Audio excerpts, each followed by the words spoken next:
Hello, my name is Marcus. I'm the compiler of a collection of therapy quotes entitled 1001 Windmills of the Mind. A collection of quotes taken from what's often called the psychodynamic or the psychoanalytic perspective, which long ago, as I understand it, was referred to by some as philosophical medicine.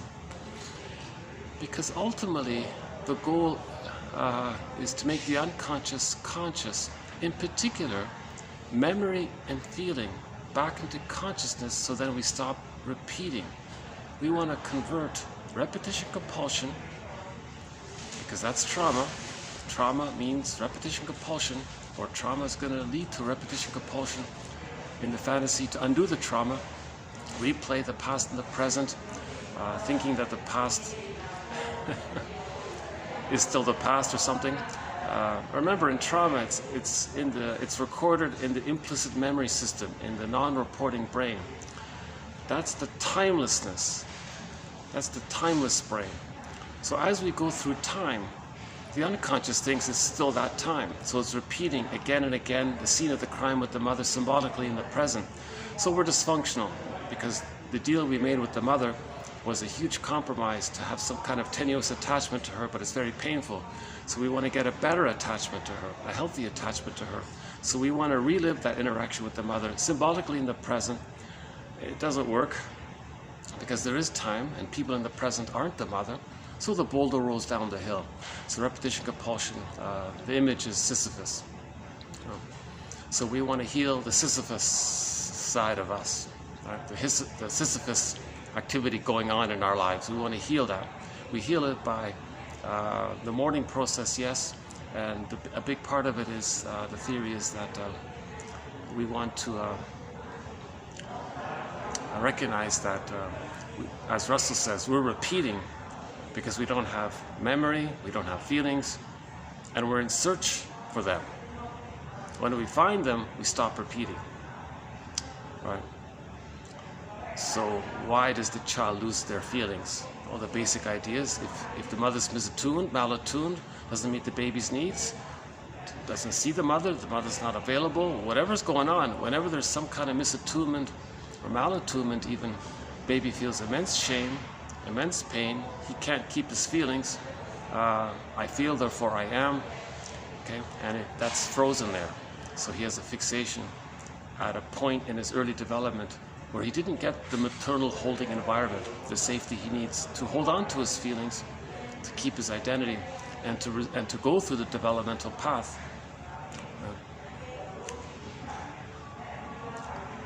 So many of our videos in 1001 Windmills of the Mind have talked already about Russell's, Paul Libby Russell's presentation about repetition compulsion. A good place to start is TQ 2119. The baby loses the safety with the mother, he loses his feelings, that psychic pain, emotional pain to not have our feelings and our identity. Sometimes we mask it over by saying, a person might say they're living the provisional life. When does life begin? Is life on hold? His life feels like some kind of dress rehearsal. When does life begin? So that's sort of how it might be presented as. But unconsciously he's feeling sad and pain about the shame of not getting their needs met.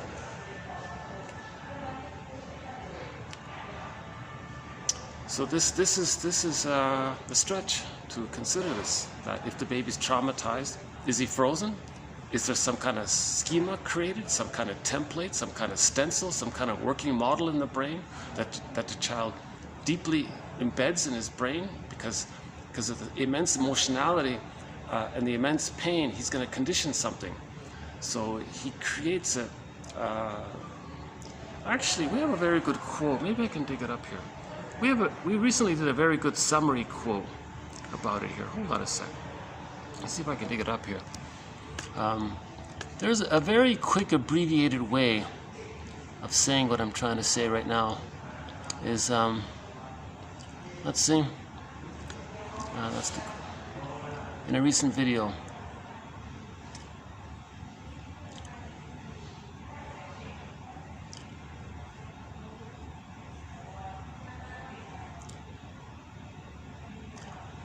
Because these maneuvers of the mind had been so successful and protecting the child, they became solidified for future protection, A.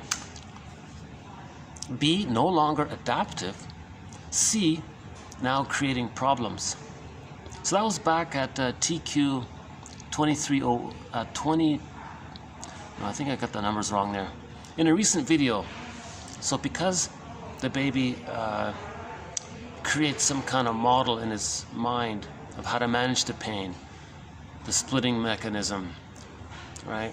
Reaction formation, projective identification, identification with the aggressor, denial, disavowal, etc. These defense mechanisms. Okay. So when the baby's shamed, he feels immense pain. The primary defense mechanism is denial or repression. He doesn't perceive it, or disassociation. He doesn't even, kind of like a little bit blanks out kind of thing, so he doesn't perceive it. The mother was shaming. He says, no, that's not his mother. He hallucinates that the mother's a goddess. So he thinks he's relating to a wonderful mother, denying that the mother was shaming him, etc. And then maybe to have the attachment to the mother, he gives himself up, meaning he sacrifices his true self to please the mother, to protect the mother, because the baby thought that the mother couldn't accept the baby's wishes and feelings. So to protect the mother, he sacrificed himself. One title of a self-help book is, Do I Have to Give Up Me to Be Loved by You? So in effect, that's what the child does. So these, and there are numerous others. So in identification with the aggressor, the child just becomes like the mother, because that preserves his narcissism if he becomes her. And at the same time, he wants to buffer the pain of being shamed by her, so if he becomes her and he acts like her and he knows her because he is her, then maybe he's less pained by her if he kind of imitates her. So now he's sort of an active version of her. Bergler calls it, he's going to become a caricature of her. So then he'll do to others to communicate what his mother did to him. So he'll do to others to communicate what his mother did to him, and now he feels less pain by what his mother did to him, because now he's active, he's trying to show the mother up. Now he's protecting the mother, because he's not directing the anger at the mother, because he's become the mother. Oops. So I'm still trying to get used to doing these in the public. This is my 5th video in a row in this little venue here. So I still feel like I wish I could be in an open park. I can talk freely and walk around and show my emotions a little more freely. I feel like I have to keep myself more constrained here out of respect for the other guests and so on. So a little bit's lost, I think. At the same time, ironically, some other benefits come about. My 5th video. My first 3 I thought were pretty good. My last one was I was way off. But I kept it because some points were still made. But I thought overall, because some value got through with that last video, I decided to keep it. Although I don't look too flattering in it, but so hopefully I'll get back on track with this video here. So where are we? So I thought that's a pretty good summary of the situation. Because these maneuvers of the mind, for example, the splitting mechanism, identification with the aggressor, acting like the mother to not be so pained by her, maybe showing some kind of, and by doing that as well, they have a connection to the mother if they become the mother, etc. So because these tricks of the mind had been so successful in protecting the baby, they became, quote, A, solidified. So there's the schema, the script, the template, the blueprint, the working model, the schematic, right? They become solidified as a means of future self-protection. Because it worked back then, maybe it's going to work later on. Unfortunately, no. B, it's no longer adaptive. And because of that, C, it's now creating problems. So the psychoanalytic perspective is to identify these scripts. What are these scripts? What are these schemas and templates? What are these defense mechanisms that help the baby cope? Yes, he's a genius to figure it out. And many authors say it's fine for the child to use these maneuvers of the mind very early on because of their small size. The mother's this giant. They're bound to use some kind of distortions. But as the baby gets older and receives more love, all of these maneuvers of the mind, these archaic, primitive defense mechanisms, they call them, or infantile, immature defense mechanisms, they become existential hearsay by the age of 3, no longer needed. Existential hearsay. But if the mother's chronic in her misattunement, and she's chronically, they call it a strain trauma, like every day she's a micro misattunement, constant, it builds up. One person calls it an emotional trauma, this kind of strain trauma. Then the child keeps on using, he will continue to refer to that template that he used shortly after birth. Now what are these archaic defense mechanisms? Well, as mentioned briefly, splitting is one, denies the truth of the mother, invents a new mother. Now he has 2 mothers. But the mother's not one, that's a distortion. The mother's not one mother. The mother's not 2 The mother's not 2 mothers. The mother's one mother. But in the template, the baby creates 2 mothers. Now, because the baby thinks in pictures, pictorial thinking, he has 2 pictures of his mother, the goddess one and the demon one. Things are wildly exaggerated, and these images are infused or embedded with the child's own emotions and needs, projected onto the image of the mother, so things are wildly distorted in the unconscious. Okay. So just briefly, once again, why does the baby create an image of his mother as a devouring monster that wants to eat him? Okay. So projection helps because the child can't feel his rage at being misattuned and shamed by the mother. So to not feel his emotion of rage, he just says, "Oh, the mother's enraged, not me." That helps him to not feel his rage if he projects it. The baby has a need to take in. That's denied, or it's associated with too much pain. He can't feel it. He can't admit his wish. So he said, "Oh, I don't want to take in mother's nurturance and her presence and the loving interaction with the mother. I don't want to take in some kind of a memory of her loving me, and then I can love myself. I don't want that." Now he wants that, but if it's too painful, he says he doesn't want to take in mother, so to speak, because if his wish is too painful, he denies it. Like the rage, he projects it and says the mother has the wish to take him in. Now the mother's this giant. Now this enraged giant wants to eat him. That's his imagining. So he can't, in reality, he can't deal with the mother if he thinks that about her. It's a distortion. This image is just a transference of his own feelings and wishes put into this image of his mother. So the mother's not going to hurt the child, but the child's doing what he can to deal with the pain. We have to have empathy for the baby's situation. He has no motor skills, completely helpless. If the baby has no concept of time, for example, if the baby doesn't see the mother, poof, the mother's not there. He thinks he might perish soon. He can't make it on his own. So he's immensely dependent on her. So he has wild activity goes on in his brain to deal with mother's misattunement. So one wild activity is he creates an image of his mother as being a devouring monster that wants to eat him. One book is called "So the Witch Won't Eat Me." In Hansel and Gretel, the witch wants to eat the children. Again, myths and fairy tales are metaphors for psychological internal dynamics. Myths and fairy tales are true on the inside. They describe the internal world.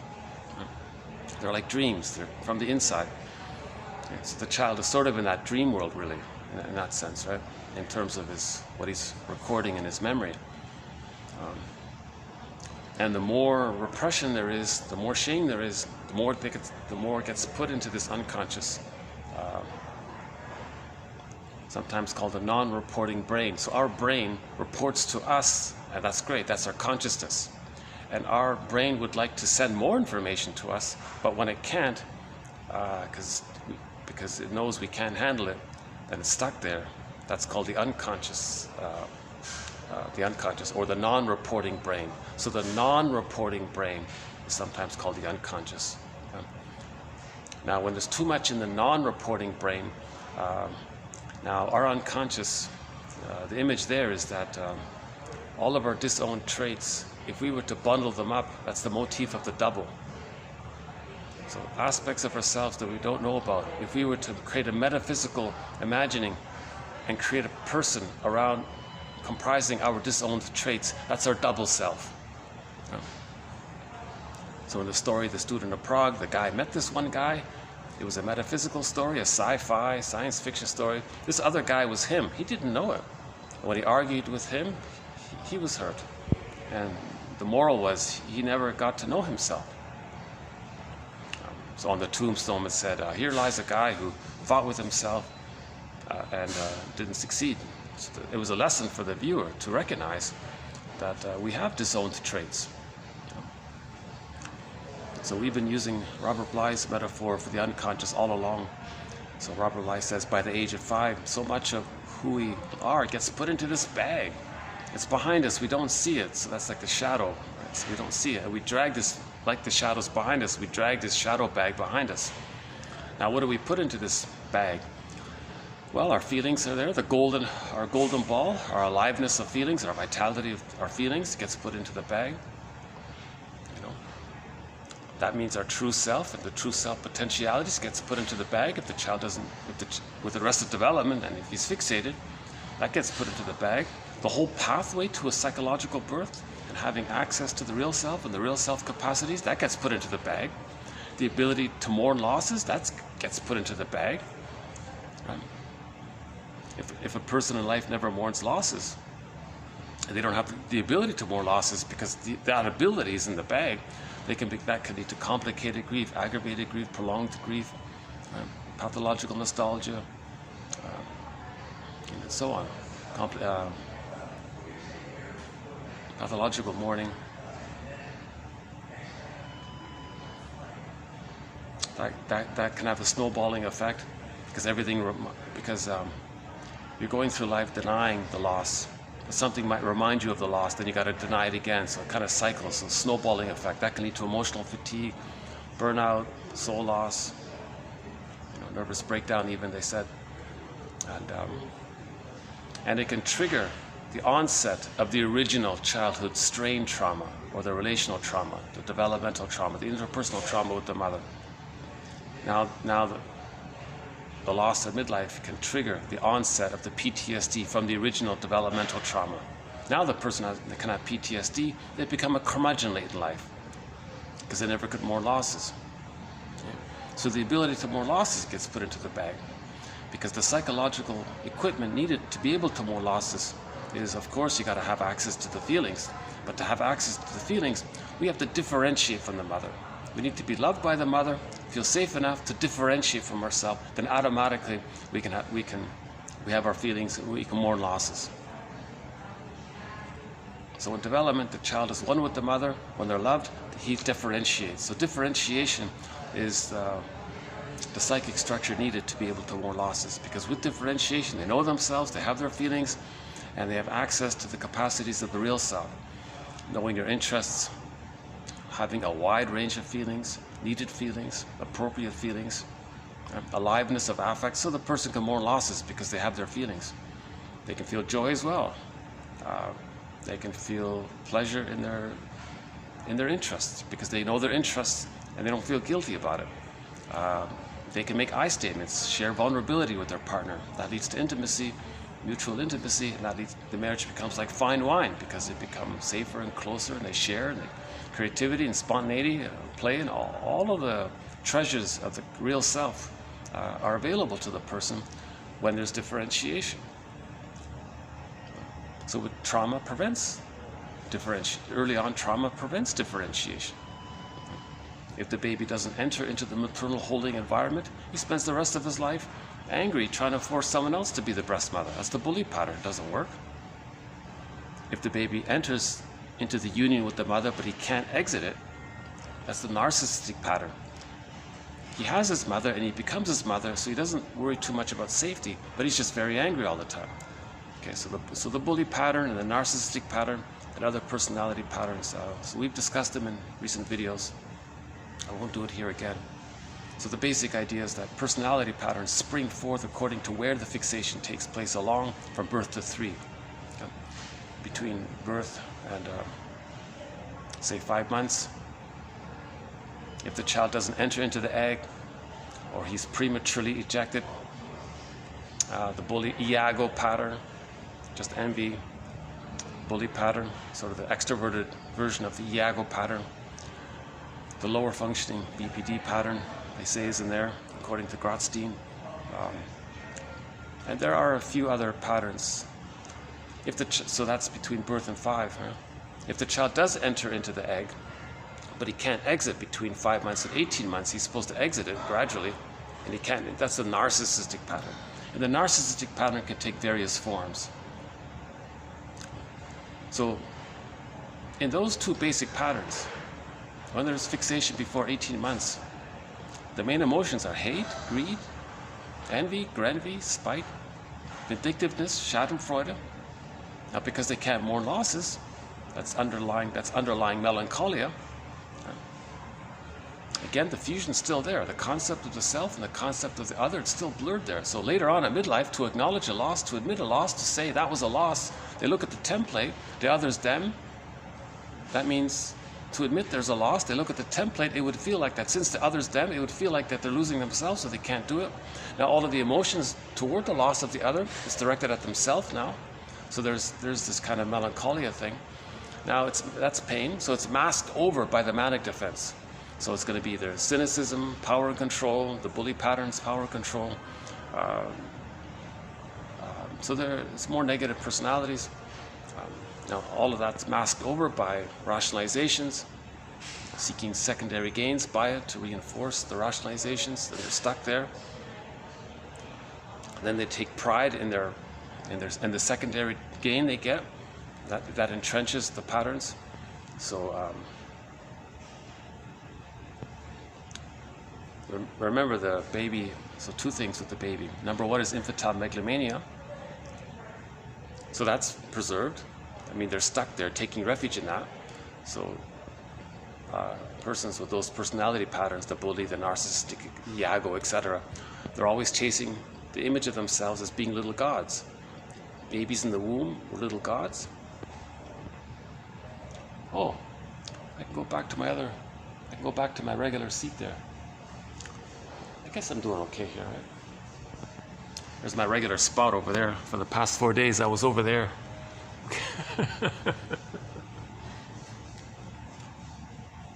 I think I'm more audible here. I think there's a little more of a sound buffer there.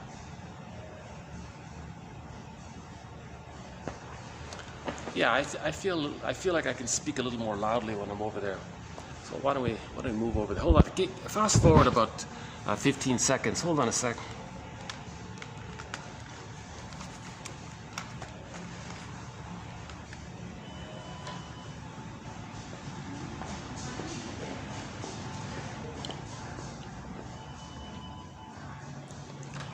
Okay.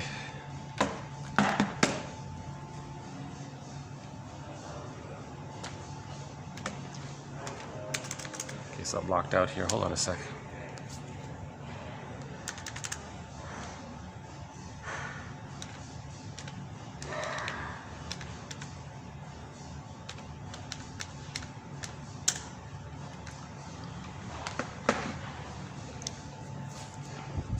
Okay. I feel like I can speak a little more loudly here.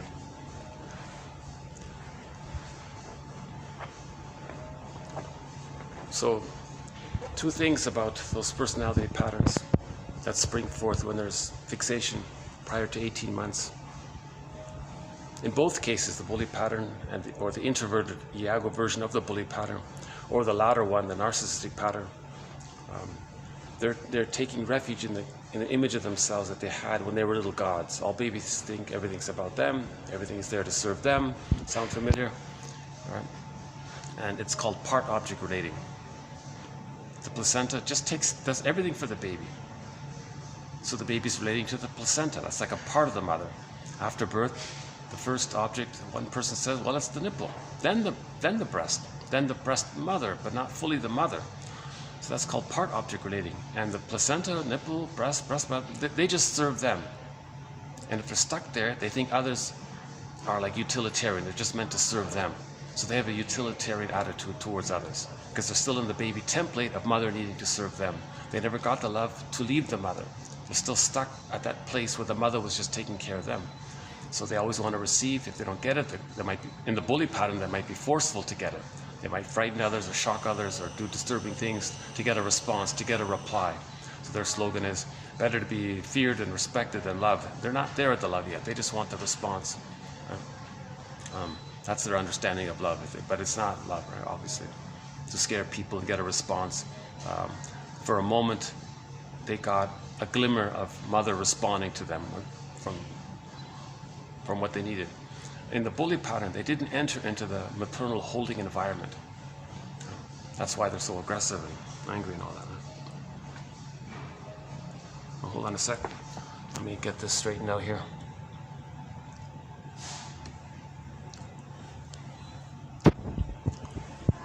Yeah, again, we have a thread on the bully pattern and the narcissistic pattern and the Iago pattern. So yeah, we won't, as I just mentioned, we won't redo them there. It's worth going over those patterns because of there's a lot of material in those patterns. So it's called part object relating and taking infantile and taking refuge in the grandiose part self. So again, narcissist looks into the pool of water. He sees a reflection of himself. That image that he sees in the pool of water represents his concept of him being a little god. It's called the ego ideal, or the glorified self, the idealized self. Infantile megalomania, that's what he knows, that's what he had, and he felt powerful. Babies think they're little kings and gods. They feel powerful, right? Invincible, all these things, right? Two videos ago, we did that quote about the criminal guy. He said he didn't care about the rules of the law because he's above it all. He's invincible, right? That was Edmund Burglar had that quote. What was it, the other one? Yeah, so 2 videos ago, we started a new thread on the psychoanalysis of crime. So we only have one quote really on that. So it's very early in the stages. And there was a reference to why, and we played the song about one criminal guy, a woman, Ma Baker, the song by Bonnie M. And the quote was, they don't care about the idea that crime doesn't pay, because they're above it all. So that's infantile megalomania. So the bully pattern thinks sort of in that infantile megalomania way. It's all about them, and so on. Their slogan is, it's only wrong if you get caught, kind of thing. So it's a very sociopathic, people call it. Because they don't have empathy for others, because they never, love and gratitude haven't entered the psychological picture. Right? The main emotions are ingratitude, not gratitude. Hate, greed, envy, spite, vindictiveness, schadenfreude. The manic pseudo-aggression of negative magic gesture. And, whatever form the manic defense takes. Sometimes it's benign, it's just workaholism or something. Sometimes it's more aggressive. But that's all to mask the complicated grief, the melancholia. They can't feel the sadness and anger toward the mother, which is now towards themselves. So they're masking it over with this extra activity outward to not be aware of it. Were they to pause, feelings might surface and it would cause immense anxiety. Anxiety would bubble up if they didn't mask it over. So they're constantly masking over the truth. Okay, healing is when we face the shame. Right? So Odysseus went into the underworld and he faced the shame. So Odysseus going into the underworld, that means facing shame. The underworld, it's this hell scene, this infernal scene. That's a metaphor for the emotion of shame. The emotion of shame. It's this burning, biting feeling. So that's depicted in myths and fairy tales as this hell scene or infernal scene. That means facing shame. So Odysseus faced the shame. Again with the Odyssey, when he faced the shame, he saw his mother there, Jocasta. He saw how he betrays himself. He saw how he's like Sisyphus. Because when he saw Sisyphus in the hell scene, and when he looked into Sisyphus's face, he saw that it was his face. So we learn a lot when we face shame. We lose our identity.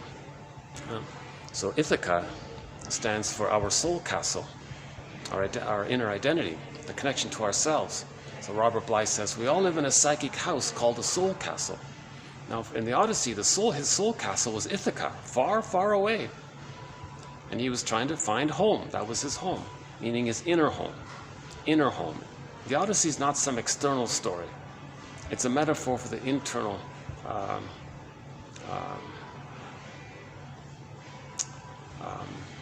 internal path to find our connection to ourselves, you know. And he did it. So he partly did it because he faced the shame, you know.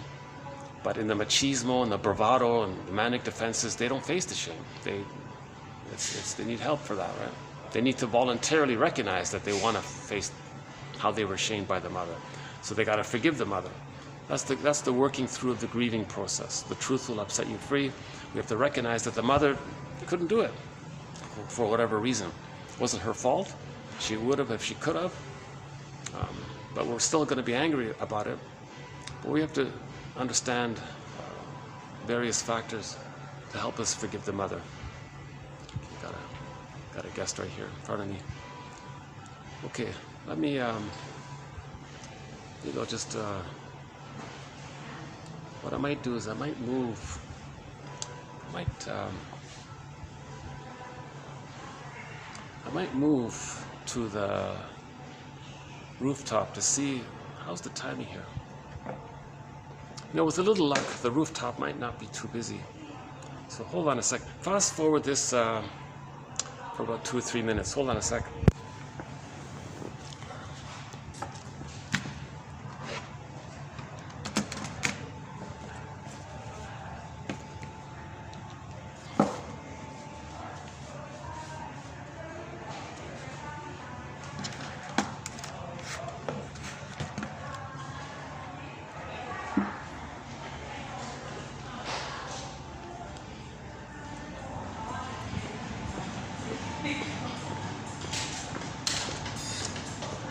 I'll be back for the coffee, yeah.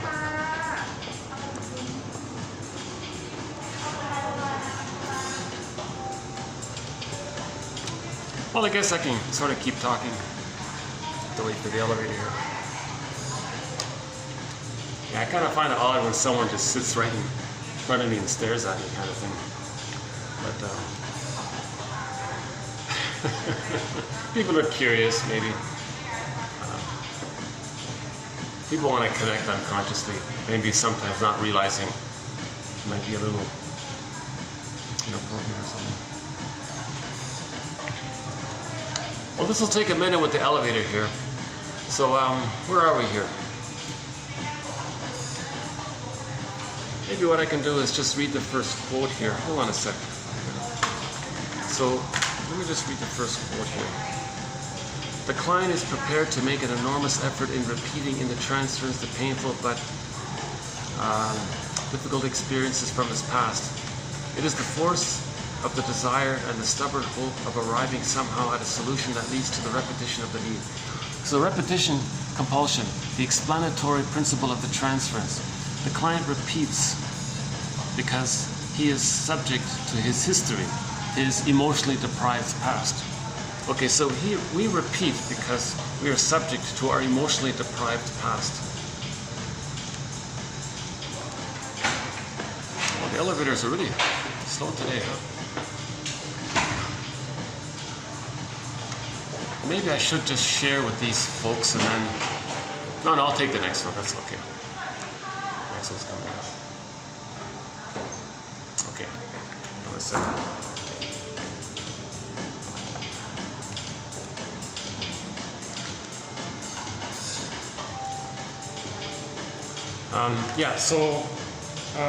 Just let's so TQ 2326 is a quote about repetition, compulsion, and transference.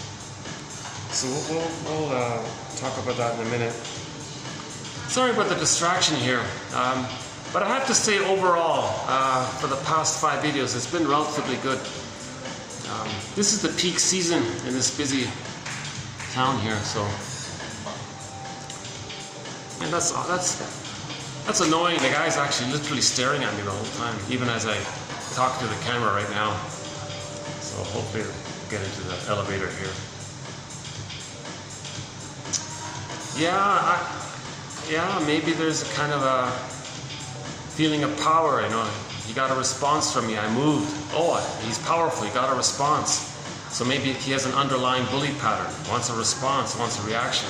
Now if I reacted, he interprets that as weakness. Then he feels strong and now he's chasing it. Kind of thing. Yeah, so the bully pattern needs to be understood better and better. Okay, good. So let's see how the rooftop is. So one unique feature about this elevator is this mirror on the ceiling. So we're going to the 28th floor. This is a great little hotel, and they've been very nice to me here. And unfortunately, it's sometimes really noisy on the rooftop. It's almost like a discotheque up there, depending on who's running it up there. So we'll see what it's like when we get there. Hopefully I can find a spot. Okay, here we go. 28, okay.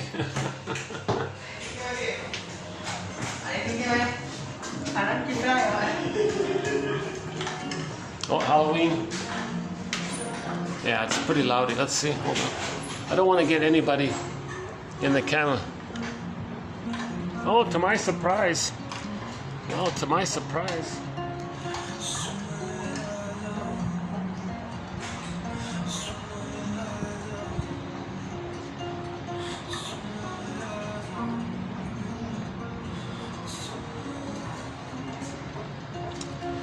Well, I'll try to talk over this noisy so-called music. So I'll have this for a few minutes. So let's take advantage of this little area here while I can.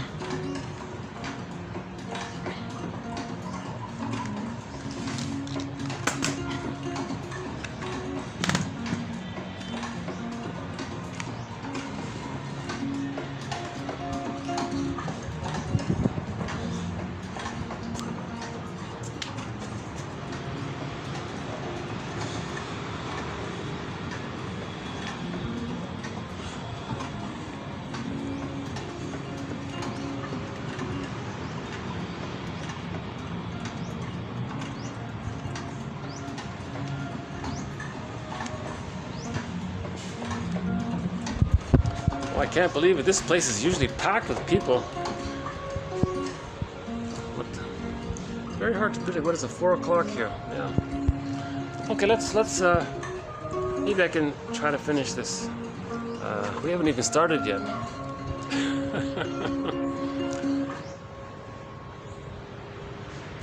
Let me see if I can get back on track. Yeah, I kind of got thrown off track there with that odd interruption there.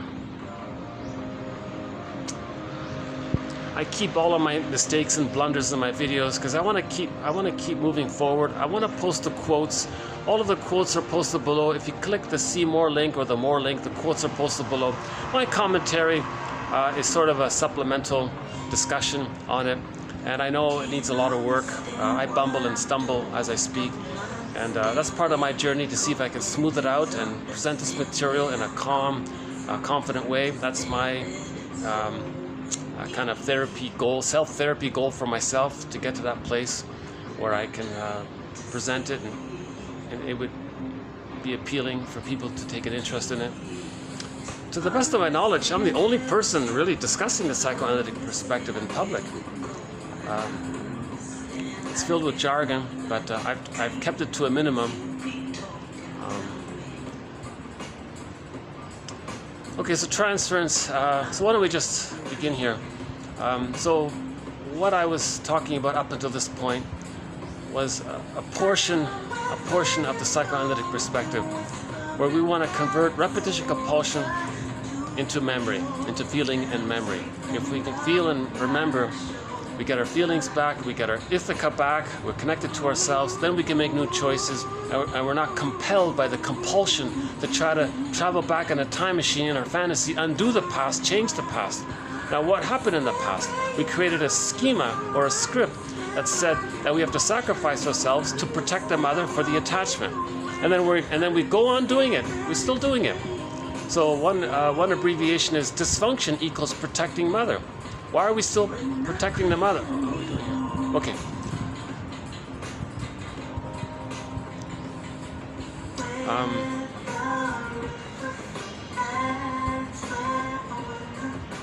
So if we acknowledge the possibility of a thing called fixation, and we're stuck somewhere, where we created schemas, scripts, and we're repeating them over and over again, compelled by the timelessness of the unconscious mind. We're going through time, but the unconscious mind is like a puppet master. It's getting us to replay it, because we don't want to feel pain by what happened. And it's alive there, it's timeless, so we're in this timeless pain, so to speak. That's why we are repeating, to not feel that pain. Right? So another way of saying it is here.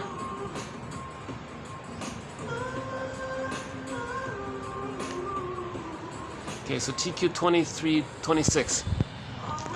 The client is prepared to make an enormous effort in repeating the painful experiences from his past.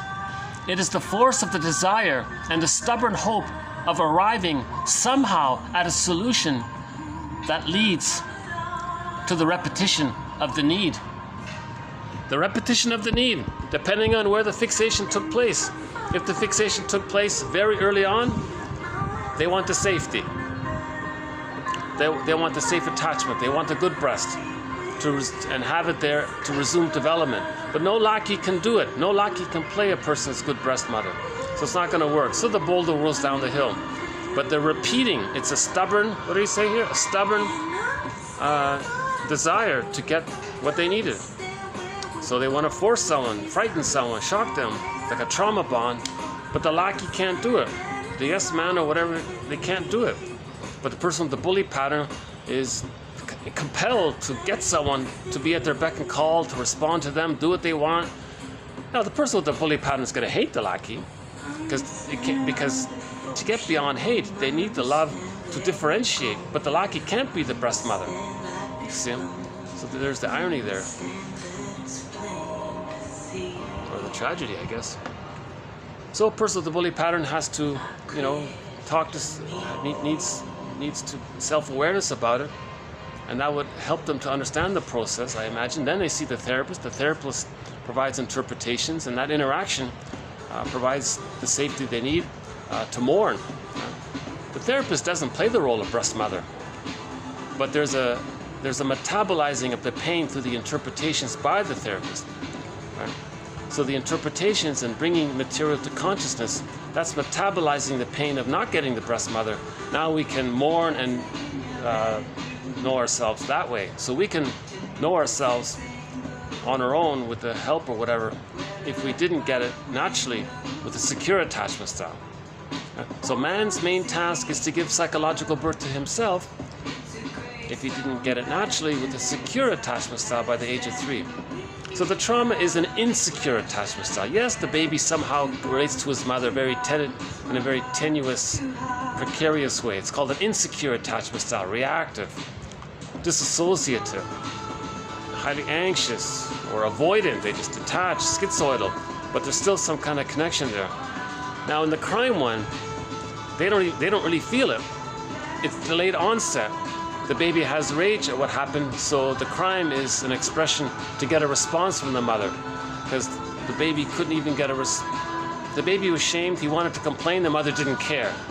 So that so the crime concept was the connection to the mother is the crime, to get a reaction from society, to get a response, and that's the connection to the mother, to a needed mother. That was one theory. That's 2 videos ago. Difficult. We're very early in that thread, so it needs a lot of work. But I gotta start somewhere here. Okay, so that first part here emphasizes this idea. Repetition compulsion is a stubborn desire to replay the past, to get what they needed. If they get what they needed, then they wouldn't repeat it. But they can't travel back in a time machine to get what they needed, so it's not going to work. So it's like Sisyphus, they're going to try again and again and again. So we got to make this conscious. If we make this conscious, we're more inclined to not repeat. If we're not conscious, we're going to keep repeating until we become conscious. Right?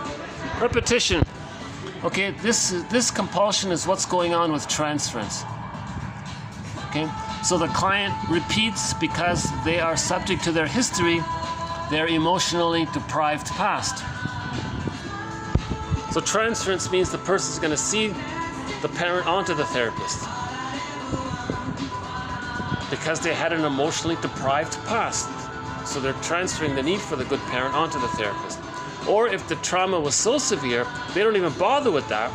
They identify with the aggressor, see their innocence onto the therapist, and then shames the therapist to communicate that when they were a baby, the mother shamed them. That's called a negative magic gesture. So it can take two forms. The more common one, they can flip around, and so there's two forms. In the bully pattern, in the narcissistic pattern, the form is they're going to see their innocence onto the therapist. They've already identified with the aggressor. They're going to shame the other to communicate that they were shamed. It's called a negative magic gesture. They don't really think, they don't trust or think that the therapist is any good. They're only good to be seen as their own shamed self projected onto them, and they're going to replay the interaction with the mother with the therapist. So the therapist says, I see, you're treating me how your mother treated you. What are you talking about? Well, you're shaming me. I think you were shamed by your mother. Now, he doesn't say it so bluntly like that, but it's an art to be able to say it in a very poetic way that people can accept. I'm not a therapist. I don't really know how to formulate these interpretations. I have the ideas, but to be a poet about it, that's a different matter.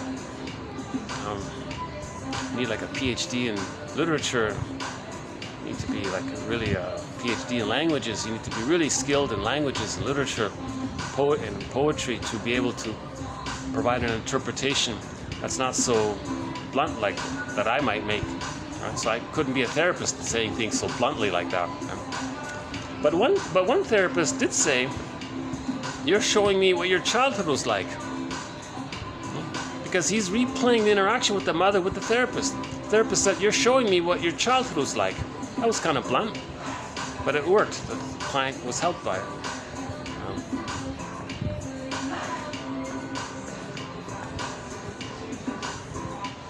It's been a while since I've been on the rooftop here. About a month ago I did a few videos up here.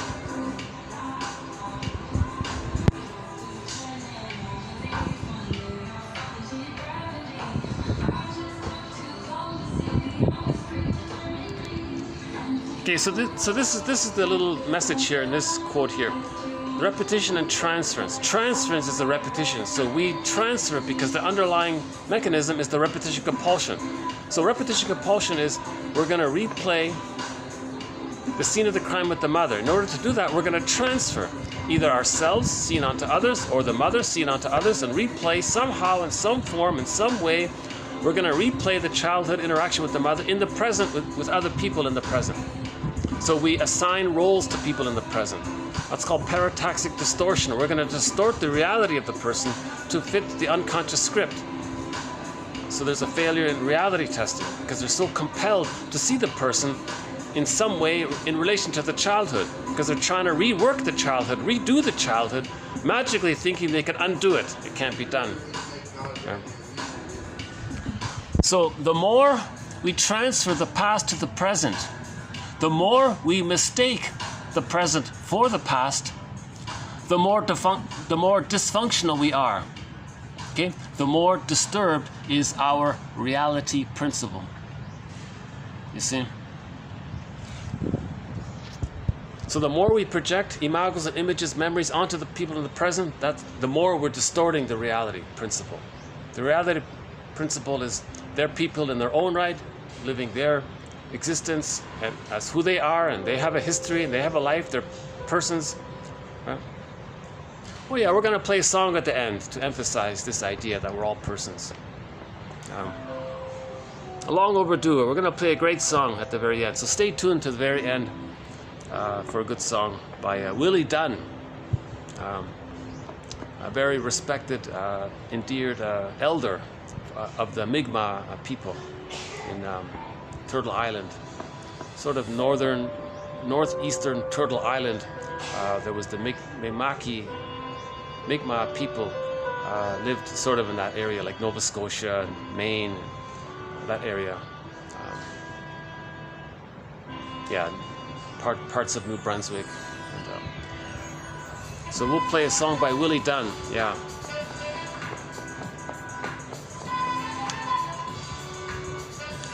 We'll need some good music to counteract this techno.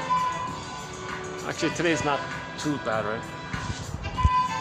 Okay, the two fundamental traits of a transference reaction are that it is repetitive and inappropriate. That is irrational. Of course it's irrational. Of course it's irrational. The more we mistake the past for the present, the more dysfunction.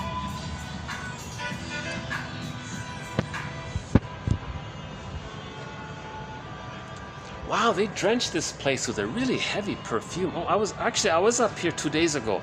In my last video, I did the very end of it up here as well, on the other end. And it was just drenched with this heavy perfume. I smell it here again. Or maybe it's the detergent for these cushions or something. There's a really highly intense perfumey kind of smell here, or detergent kind of smell. Wow. Okay.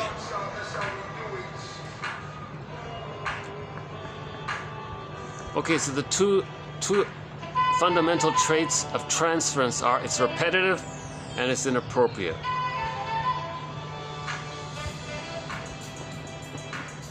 But he's compelled, he has a compulsion to communicate that he didn't get what he needed, and he's, okay, so repetition compulsion is a mirror to communicate that of trauma.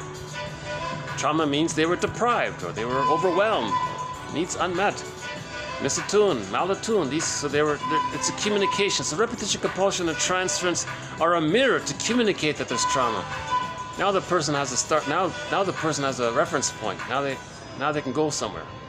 Once they make that recognition that repetition, compulsion means trauma, that they're replaying the trauma over and over again with the fantasy they can undo it by replaying it with new people. But people in the present are not the breast mother. That's why it's irrational. If you have an image of your mother as a devouring monster that wants to eat you, and that unconscious fantasy kind of slips out onto others, and now you're not going to say it directly like that, but you're going to say they're dangerous, I don't trust them. You're going to have these very suspicious ideas about people.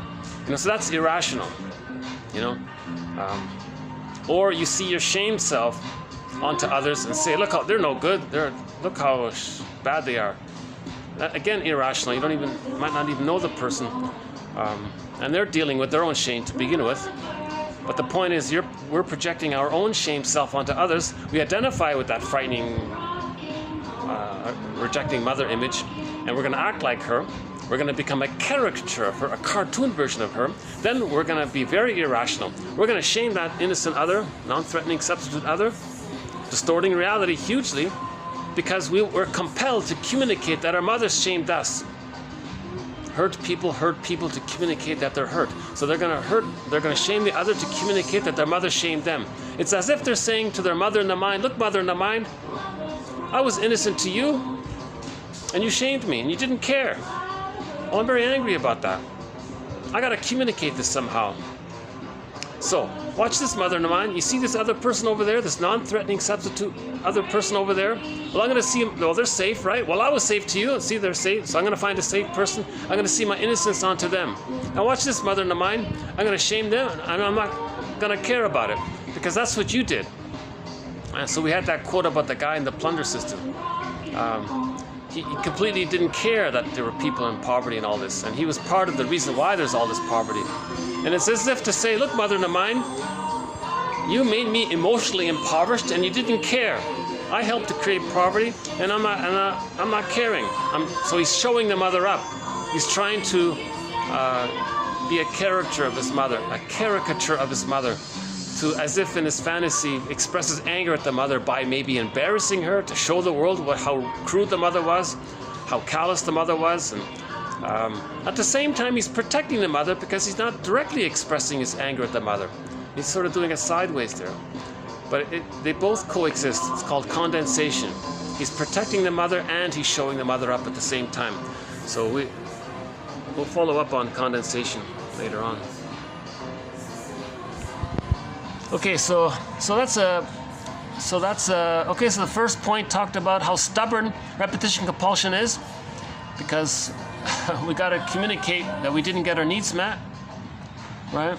Again, we repeat because we were emotionally deprived. Okay.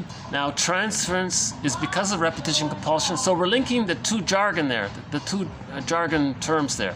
Transference and repetition compulsion are linked there. Now, the more we do it, the more we disturb reality, right, to fit the unconscious schema. Okay, again, it's all irrational. The more we do it, the more repression there is, the more pain we have stuffed in there, the more it's going to get projected. That means the more we project, the more dysfunctional we are. Now, we're projecting to see what's within. Projection is the means of bringing repressed material to consciousness. Projection is the means of bringing repressed material to consciousness. So when we say he, they, such and such, it's meant for us to see what's within. And it's meant for us to see that our emotions are directed for a parent. So two things are taking place. If you say, so you try to say hello to someone,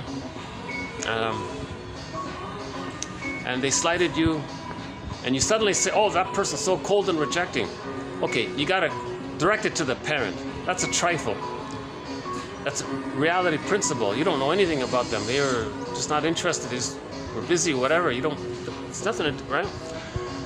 And you have strong, compelled emotions about that little thing.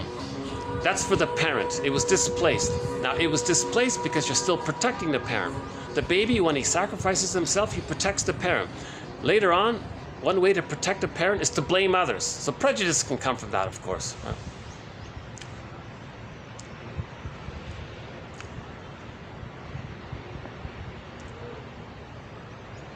Yes, the more dysfunction there is, right? So the more we project, the more dysfunction there is. So if there's too much going on in there, right?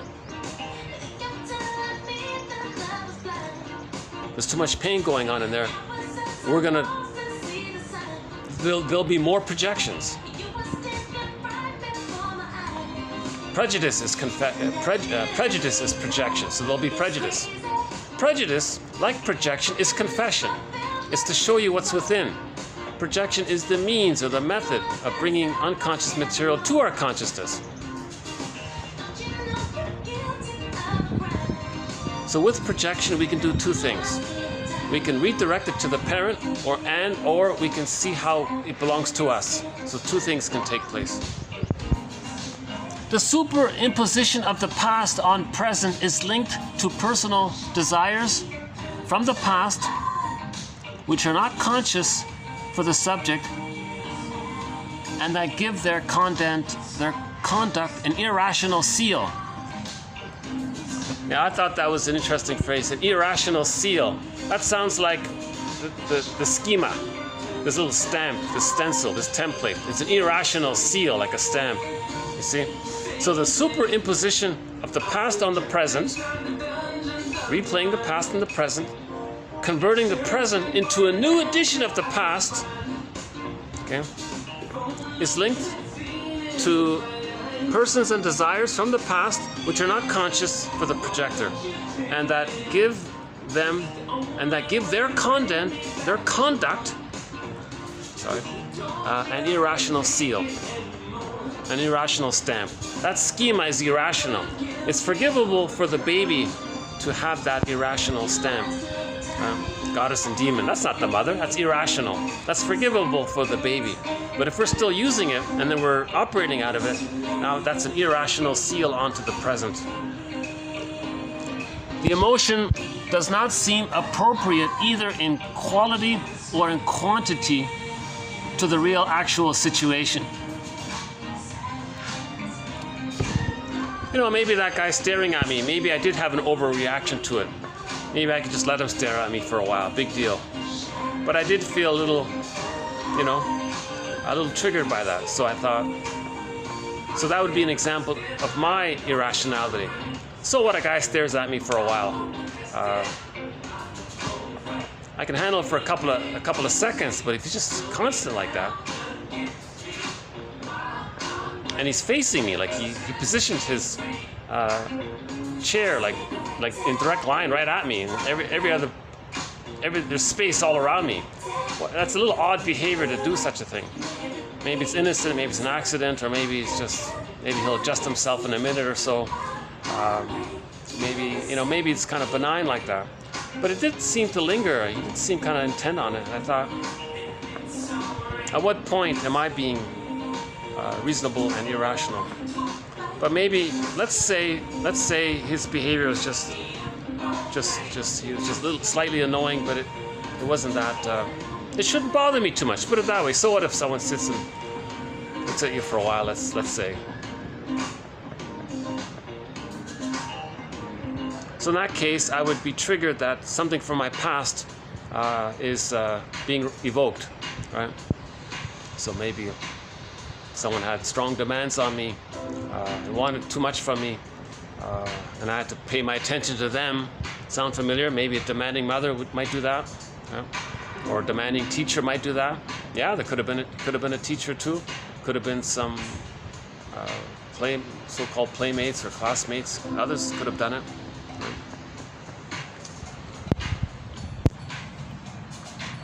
So the superimposition of past on present is linked to persons and desires from the past which are not conscious for the subject and that give his or her conduct an irrational seal.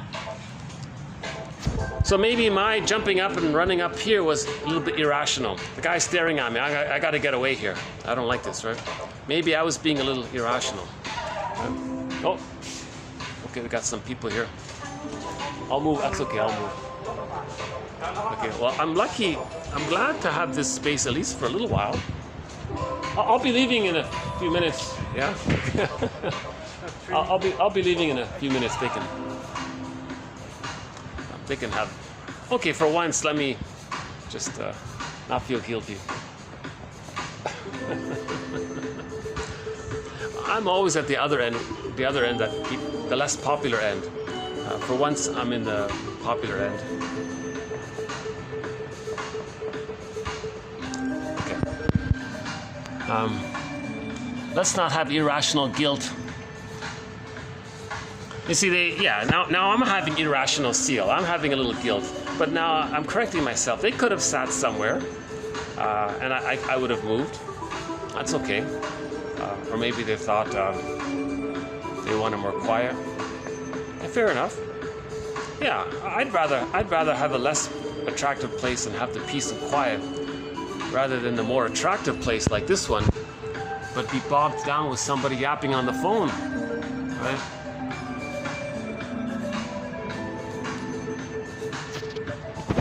The Halloween. Yeah, we'll talk about we recently talked about the Halloween issue. That's a time for a person to get in touch with something in their unconscious and make it conscious, right? Something we don't want to really face or admit, that we're scared, or so we might dress as a scary person to not feel scared for a change. These kinds of things. So something that's in the bag, we can create a costume out of it to get in touch with symbolically what's in the bag. Remember, in the bag, things are wildly exaggerated, like Halloween. You know, not only scary creatures; it can be happy characters as well. Okay, an irrational seal. I kind of like that phrase. The superimposition of past on present is linked to persons and desires from the past, meaning the mother and for love. Usually it's mother for love. We're not conscious of it. Now we're superimposing the mother and our need for love onto people in the present. That's an irrational seal. Now the emotionality is not appropriate for the present. Okay, that's what we're talking about here. Okay, next one. Analysis is the method that concerns itself with discovering and analyzing the transference. In this sense, it can be said that the transference is itself the neurosis. Okay, he says it very specifically. It's sort of always implied that if we're projecting, we're being dysfunctional. He says, well, the projection, that's the neurosis. Just be more direct about it. He makes a very direct statement, as if to say, transference equals neurosis. Yeah, I like that. Transference equals neurosis. Transference equals dysfunction. Okay, last one here from Louisa. A complete interpretation should integrate these three levels. Okay, the infantile conflict, the present chief complaint conflict, and the transference. Again, an interpretation should include three things. The present conflict, meaning your chief complaint in life. When it began, that's the infantile conflict. And then to see it acted out in the transference, in the here and now.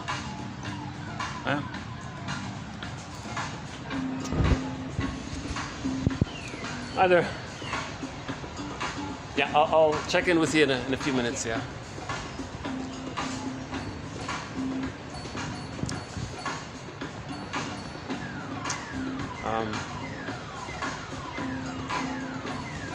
The movie's not, I'm not recommending the movie per se, but I still recommend watching the movie called I Love Huckabees. It's a comedy. Huckabees is the name of some kind of department store. One of the characters somehow works for this department store or something. It's not really about that, but there's a scene in it. It's worth the entire movie. Put up with the entire movie just for this one scene. There are 3 therapists in that movie. They call themselves existential detectives. Very famous actors, Dustin Hoffman, Lily Tomlin, and a famous actress from France. So 3 big names played therapists. But they didn't call themselves therapists. They called themselves existential detectives. And they were trying to help this guy named Albert. Arthur or Albert? I think it's Albert or Arthur. One of those two. Let's just say Albert. So this Albert guy went to these 3 existential detectives for help. And his chief complaint in life was that he betrays himself. Like he's afraid of success. He sabotages his efforts to be successful. He doesn't speak up when he needs to speak up. He doesn't make I statements. So he kind of betrays himself. Right? He squelches his feelings when he needs to be assertive and speak up, kind of thing. He feels guilty to be successful. So he went to the therapists. He went to the existential detectives for help. So they helped him. They went into his childhood past, and they actually literally visited his childhood home. And there was a scene that took place in his childhood. And then the interpretation came. You betray, so this complaint that you're having in your life, your present conflict in your life. You learned it here in childhood. That was the infantile conflict. You learned it here. You were betrayed by your mother. And we saw the scene where the mother betrayed the child.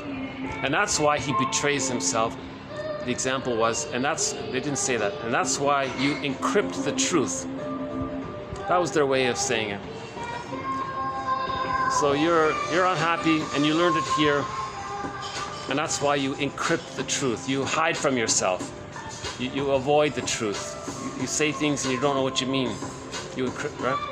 So it's a very good little scene there. I'm not doing it justice here, but so an interpretation is you want to link the person's regular chief ongoing complaint in life. What's his regular complaint in life? What's his chief complaint in life? What are you complaining about in your life? Link it to when it started in the childhood. Find the link with the parent. And then see it live, here and now. Catch yourself emotionally, here and now, doing it. And make a link at that moment when it's emotionally live. Right?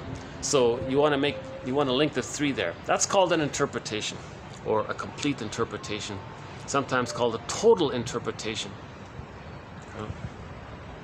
Or a full interpretation, let's say, where you link the 3.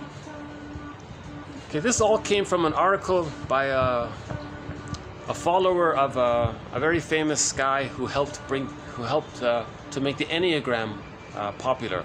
Some guy named Claudio Naranjo, I think. And she was a student of his. And he wrote a book, and it included an article of this woman here, Louisa Powell.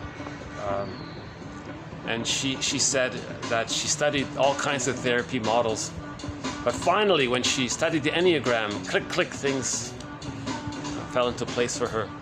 She said she would immediately approach her therapy by first identifying their Ennea type. So there are 9 Enneagram types. So the Enneagram is not a threat here.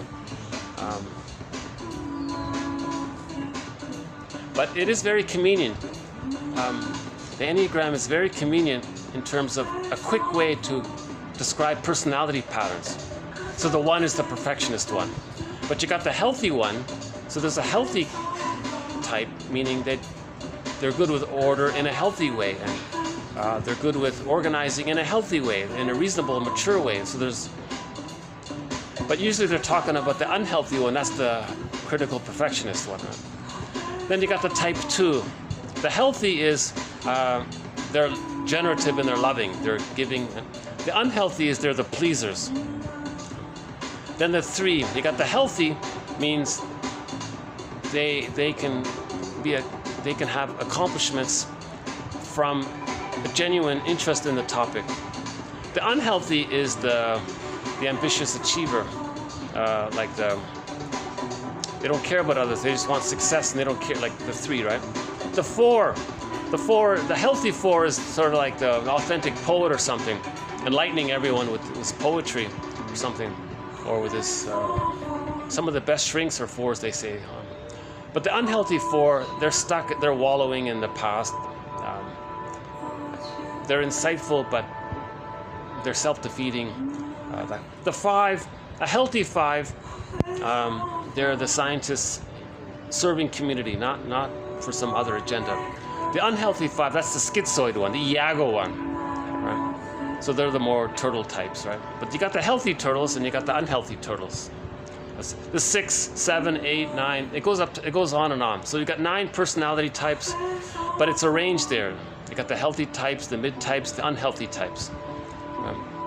So psychoanalysis normally looks more at the unhealthy types, right? Healthy people all look the same, more or less, but unhealthy people, we have a variety of things going on. Yeah, like this, the type 7, that's the Peter Pan one. That's the unhealthy one. But a healthy 7 could be like a genuine explorer of some kind, a genuine inventor in a good way, right? The 8, you might have an authentic leader. He's a good leader. That would be like an active good leader. That could be the healthy 8. But usually when people talk about the 8s, they're talking about the bully pattern. So you can see the range there, right? The 9s, the healthy 9s, they're considered very good mediators in a good way. Not passive-aggressive, but unhealthy 9s, they're very passive-aggressive. So the unhealthy 9 is very passive-aggressive. The healthy 9 is a very good, healthy mediator. They're peacemakers, the 9s. So they look quite different. So they look quite different, but they do share something. They have something in common. So she studied the Enneagram. That's where this one came from. Okay, the next one comes from a book I just discovered by what's his name here? Oh yeah, Giannotti, Patricia. Oh, so we've got two women here, Louisa and Patricia. I didn't notice that. Okay, so we'll do a couple of quotes from the first part of Patricia Giannotti's book called The Complexity of Therapy, something like that. What's it called again? Embracing Therapeutic Complexity. So the next quote here, TQ 2327, comes from the first third of that book. And we'll do the other part next time. Okay, this first part here from Patricia Giannotti. I'm assuming it's Italian. offers a kind of another good summary statement. So let's begin with a pretty solid summary statement of what we're talking about. Okay, so here's what we're talking about. What are we talking about, Marcus? Well, how about this? Attachment failures predictably will result in adults who possess an underdeveloped sense of self, an inability to self-soothe, and a mistrust that others will be of support. Because safety, security, and the attendant development of neuronal pathways were compromised in childhood, these clients reflexively learn to do whatever it would take to preserve a tenuous sense of attachment to parental figures. This often meant sacrificing key components of the authentic self in order to survive. It also meant learning to develop strategies, beliefs, and behaviors to hide or compensate for an internalized sense of shame and unworthiness that became internalized and deeply held within the core sense of who they are. Therefore, these individuals often exhibit behaviors and beliefs that are rigidly held and compulsively overdetermined in order that they can prove their sense of worthiness to others or make sure that no one triggers their unhealed childhood memories. That's a very solid overall conception of what we're talking about. There was an attachment failure. No secure attachment style. The baby was removed too long. When the baby came back, the baby says, "Who's this stranger?" Now they might still connect. It's called an insecure attachment style. Insecure attachment, so they're calling it attachment failures, meaning an insecure attachment. An insecure attachment style is an attachment failure, right?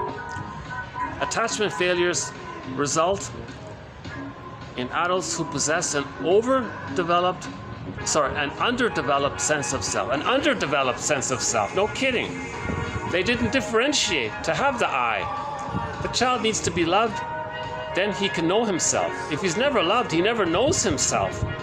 If all he has is just pain and shame, where's the I? He never got a chance to know himself. So yes, he has an underdeveloped sense of self, an inability to self-soothe. Because when there's a secure attachment style, a cycle takes place. Baby's distressed, mother picks it up, she responds. The neural networking can take place within the child. It's called the holding interject. Now later he can self-soothe. Now this can only take place in the beginning. Okay? It's called projective identification. The child expresses his emotions. It's as if he projects it onto the mother, but the mother's him. The mother responds. Okay? He feels soothed. The neural networking takes place, and now it's part of him. It's called internalized good object. If that doesn't take place, later on, this appears as projective identification. He wants to coax others to feel what he's not feeling. Now the other person can't soothe them. They can't merge back like when they were in the nursery for the person to develop new neural networks. You see?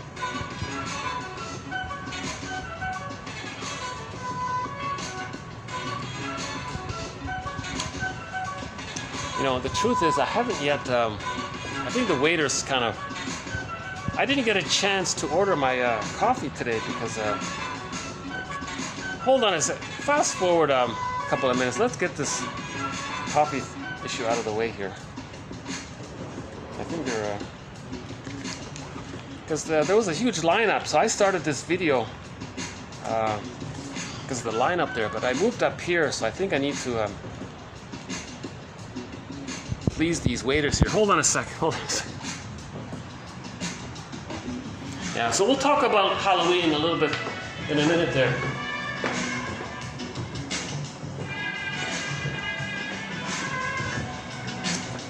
Hey guys, so I'll order the latte, yeah? I haven't ordered the latte, so can I order one latte? Latte. Right. Hot. No ice. Hot, yeah. Hot. Yeah. Latte hot. Yeah, thanks, yeah. Oh, there's our bird here, while we're here. So here's our orange bird, huh? In the earlier videos, we saw him. There he is there, they moved him around. He looks a little tired. Huh? Well, since I'm up and about, let's show you the other end here.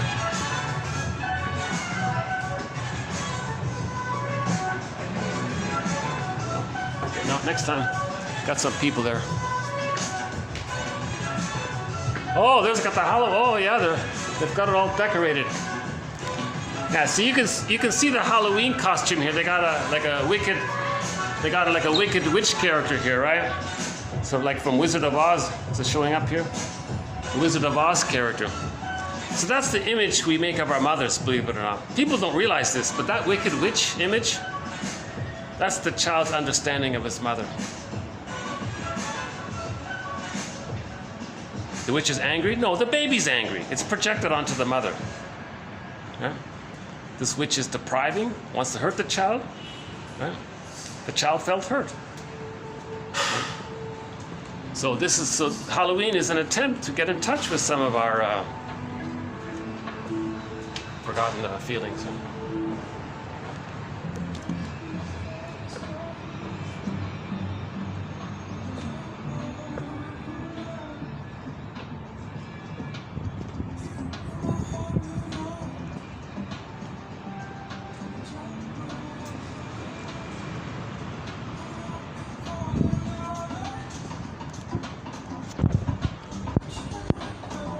Well, this is unbelievable. I've had this place up here.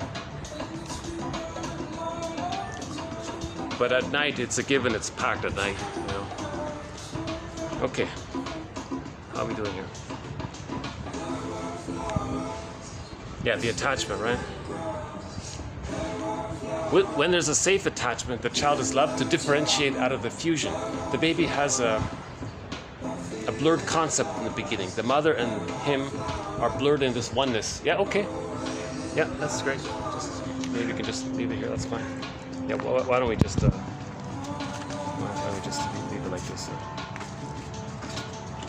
Okay, is that all right? Yeah, there you go. Okay.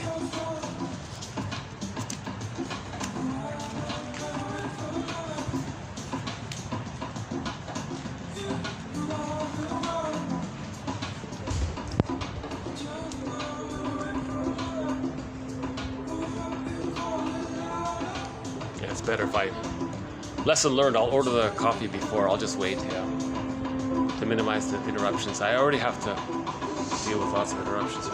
Every time I'm interrupted, my mind really wanders. It takes me a while to get back to some place. I gotta look into this. Like it means I have a lot of emotions that I'd like to really talk about, but I don't really do it in the video because I'm talking to an imaginary audience, and my role in this project is to, I'm the compiler of these quotes, and I want to share the quotes. I'll talk about them a little bit, but what about myself? It'd be nice to have a confidant to talk to. So maybe one day I'll find a close friend I can talk to. Okay, attachment. Oh yeah, so the self soothes. So the mother soothes the baby has it within, now he can soothe himself. If this doesn't take place, later on it's called projective identification. They want to coax others to feel what they can't feel. Again, the baby felt something, the mother should feel it. Later on, replay in the adult, he wants to coax others to feel what they're feeling. So they're going to taunt others, harass, make them uncomfortable. If they feel uncomfortable, they want the other person to feel uncomfortable. So in projective identification, the projector wants the other to feel what they don't know that they're feeling. Then they feel a little better, because the promise is maybe mother will soothe them, but it's failed, it stops. And they can do it again and again and again. That's a key concept, projective identification. A major thread in 1001, Windmills of the Mind, projective identification. Just replay that interaction. The baby has a stress, mother picks it up, she responds. Great. If this doesn't take place, imagine that later on. Later on, The other person wants someone to feel what they can't feel. Now there's this anticipation that can the other person respond, and then the person can get new neural networks of being soothed? No. All they can do is maybe the projector wants to see the other person distressed, then they feel that they're not distressed within. Or whatever emotion it is they're denying, if they can see it in the other person, get the other person to feel what they're not feeling, they feel a bit of relief that way. But it doesn't change psychic structure. Then they do it again and again. So they're always coaxing others to feel what they can't feel. It can also be called schadenfreude, because if they're feeling some kind of pain and they want to see pain in the other person, they feel better because it's not within. If they feel shame and they want to see others embarrassed or shamed, then they don't feel it within. So schadenfreude also can come from projective identification. So there's a link. So now we're making a new link here. There's a link between projective identification and shame. And our earlier link here was a link between transference and repetition compulsion. So I like how we're finding these links here as we go along. The next one here. Okay, so then, okay, so what does a person do for the attachment? If a person has an insecure attachment style, they created some kind of compromise. The main one being they're not going to be happy, they're not going to feel, they're going to be dysfunctional and live the provisional life. And that's how they maintain the attachment, a tenuous attachment to the mother and the mind. Well, this perfume is strong. Wow, this is the really intense perfume here. So you see that building under construction there? That's what we're trying to do with 1001 Windmills of the Mind. We're trying to build our knowledge, build our consciousness. We're trying to repair the ego, build the ego, right? Then just like that building over there, later on it's going to house people, right? If we build our consciousness, it's going to house ourselves. So let's continue building our building of ego consciousness. Next one here. Okay, at the same time, in order to survive, the child used various strategies, beliefs, and behaviors to compensate for the shame, right? So the personality patterns that spring forth are all shame-based. From the insecure are all shame-based, of course. It's all masking the shame. That's the hell, right? The burning, biting feeling, the shame, the emotion of shame. When people talk about hell, that's what they're talking about. Right? Now, we talked recently about the two reasons for shame, why the child thinks he's no good at birth. He's born to grow and be loved and developed. He's born happy with goodness. He's born with basic trust and original goodness, right? But the child makes the false belief that he's no good to correspond with his needed belief to make the mother be good. It explains why he's feeling so much pain. He concludes he's no good. Now, another theory by Harriet Goldman says that all babies have magical thinking, meaning they think they cause everything, they create everything, everything's about them. Whatever's going on is from them. They're like little gods. Everything's just an animation from them. So the child in the womb has bliss. He assumes everything is bliss, including his parents, whom he or she hasn't yet met. So he thinks everything's from his reference point. So the baby in the womb has bliss, oceanic oneness, oceanic feeling, the unico mystica. It's a heavenly Garden of Eden, happy feeling. Now, when he's born, and the parents are upset and he's feeling bad, he thinks he caused it. When he sees that the parents are dysfunctional, he thinks he caused it. Because he causes everything. Then he thinks he's flawed. There's something wrong with him to cause that. So there's the original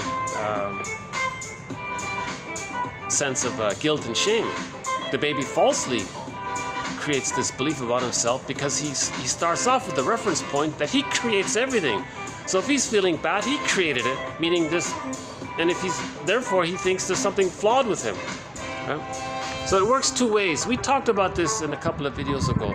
If you look up that quote by Goldman, the one, it's either 2 or 3 videos ago. the one by Goldman.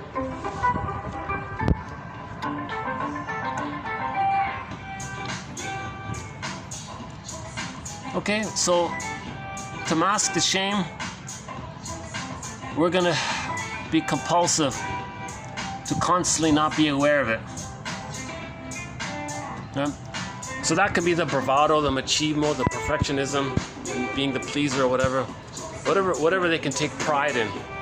If they get some secondary gain by what they're doing, that can reinforce it. Or they live their lives to make sure they're never triggered. So that could be very withdrawn or avoid people. So that could be the schizoidal area. So Karen Horney says we either move towards people, so if it's the unhealthy version of it, it'd be the pleasers. Against people, that's the bully pattern. Away from people, that's the schizoid pattern. So it all starts with attachment theory. The main name is Bowlby, a guy named John Bowlby. I don't know much about him, but apparently he's the guy that kind of brought it to our awareness that babies need to bond. It's kind of obvious. We've known her for millions of years, so I don't think really gets that much credit for it. But all babies, when they're born, they expect the breast to latch on and start nursing. They expect the mother. If the baby's removed and he's returned, who's this stranger? He's got to find a way to relate to this stranger, so he'll be detached. Not always, but generally speaking. Klaus and Kennel makes a big point about this. It's a very time-sensitive thing. Oh, here's my overpriced tourist coffee. Okay. Great, thanks, yeah, okay, thank you.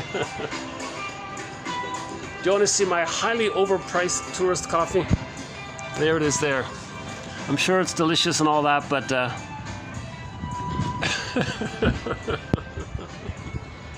but it's a pretty good deal, especially today if I'm able to use this venue with the price of a... They doubled during tourist peak season. They doubled the prices. Can you believe it? And then in the off season, I assume it goes back to the normal price. Never mind. Okay. Okay, next one here. A personality that's fraught with repeating dysfunctional patterns. Maintaining the over-idealized belief in perfectionism, both in the self as well as the wish for a perfectly attuned partner. These efforts are in opposition to the emergence of authentic self-expression. Okay, so if we're still chasing the ego ideal, meaning the memory of when we were so important, we're still chasing it through the search of glory, power and control, etc., that's in opposition to the emergence of our authentic self. So we don't feel real by that, huh? So the goal is to feel real, right? When we get Ithaca, we feel real. Next one. The sometimes fine line between healthy self-esteem and pathological overcompensation that masqueraded as success in the outside world.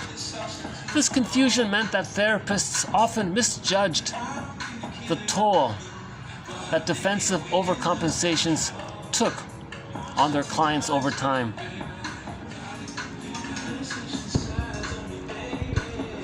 So if you see a person with a narcissistic pattern and they're always shaming others, but they seem to be successful in their shaming of others, maybe they're a dark comedian or something, is that healthy self-esteem? No.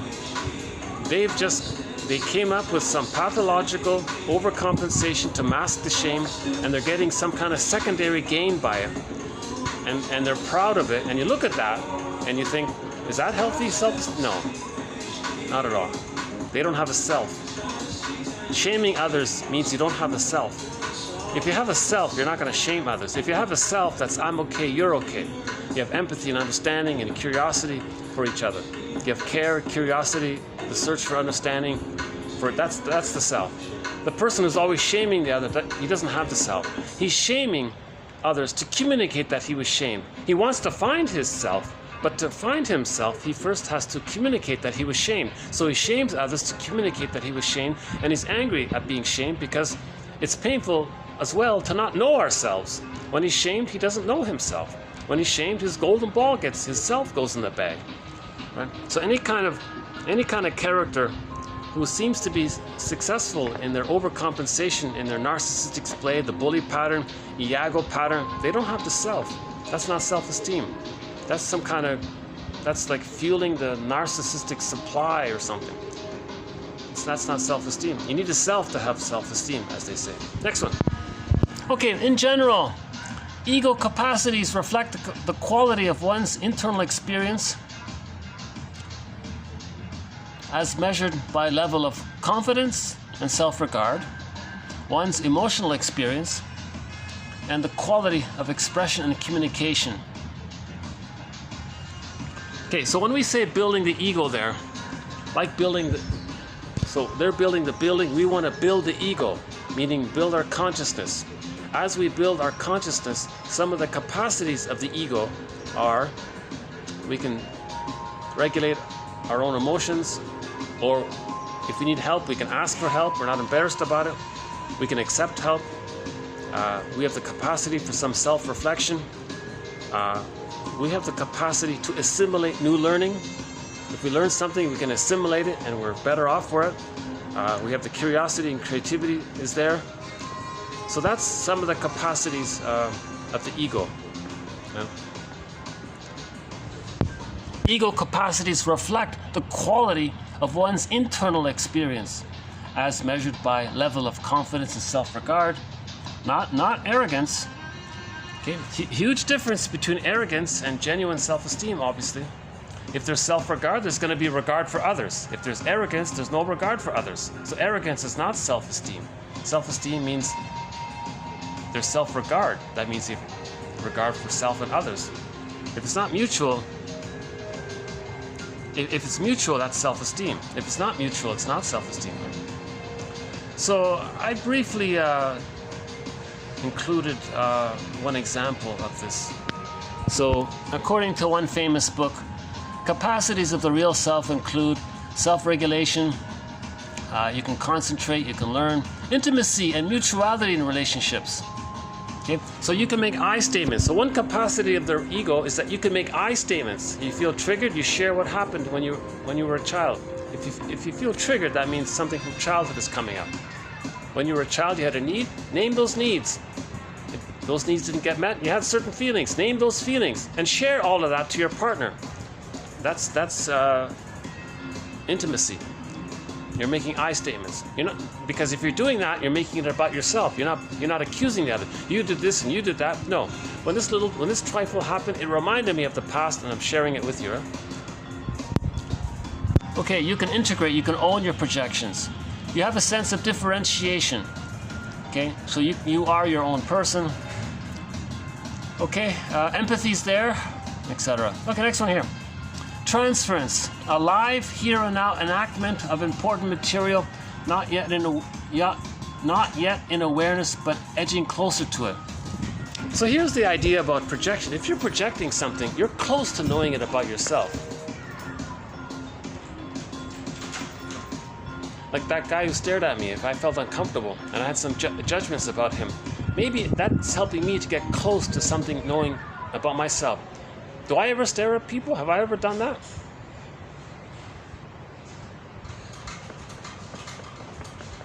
I think, in all fairness, I think there were times when maybe I kind of looked too long at somebody. Yeah? So maybe I can own that, So something that bothers you, it's helping you to make you be aware that it's within yourself as well. Right? Yeah, and then why was I looking at, okay, so why? I can remember a few decades ago attending some kind of class, and I was looking at this person quite a bit. I wonder why. I thought that I admired the person. I think I kind of like, this is like 20 years ago or something. I thought he had his act together, and I thought it was attractive in that sense, maybe. So I was looking, yeah, so maybe something like that. Now, was he looking at me in that positive light? Oh, I don't know. I have no idea. Okay. The longer the therapist can stay with the present moment and explore what unfolds, the more different paths to pursue will open up.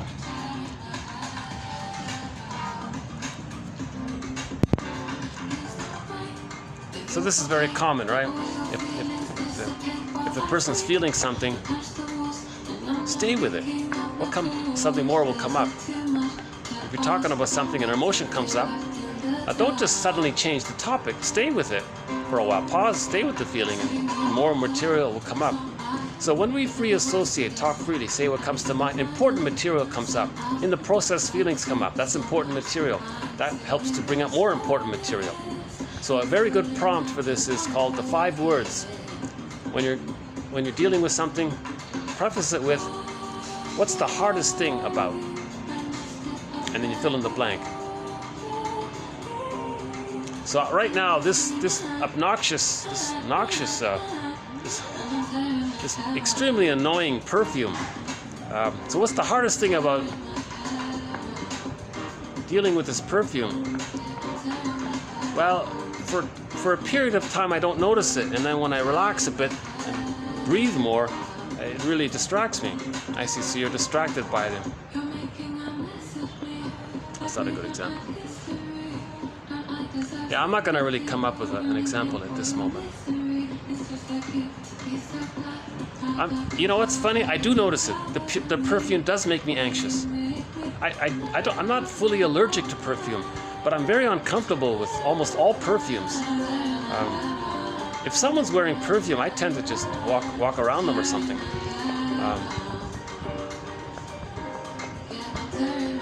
And I am feeling now that I think about it. Maybe this is why I'm a little anxious at the moment. I am feeling uncomfortable with the perfume. So now that this is to my attention, why don't I move a little bit? Hold on a sec, get some air. Hold on a sec.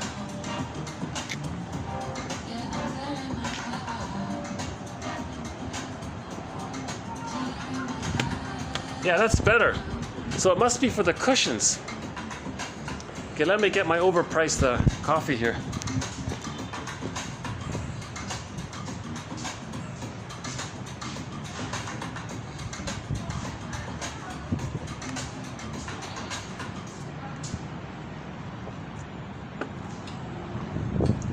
Well, I'm not going to occupy this nice... in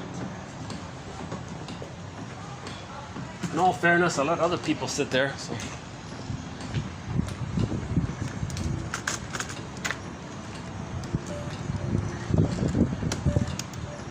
Oh, that was quick.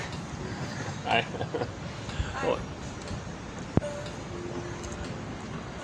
Well, that was quick the moment I made that sofa available. People came running in. That's good. No, that's okay. It's okay. Okay, so let's see if we can continue here. Let's do the next one. An ability to assess the client's quality of early attachments as they impact present functioning.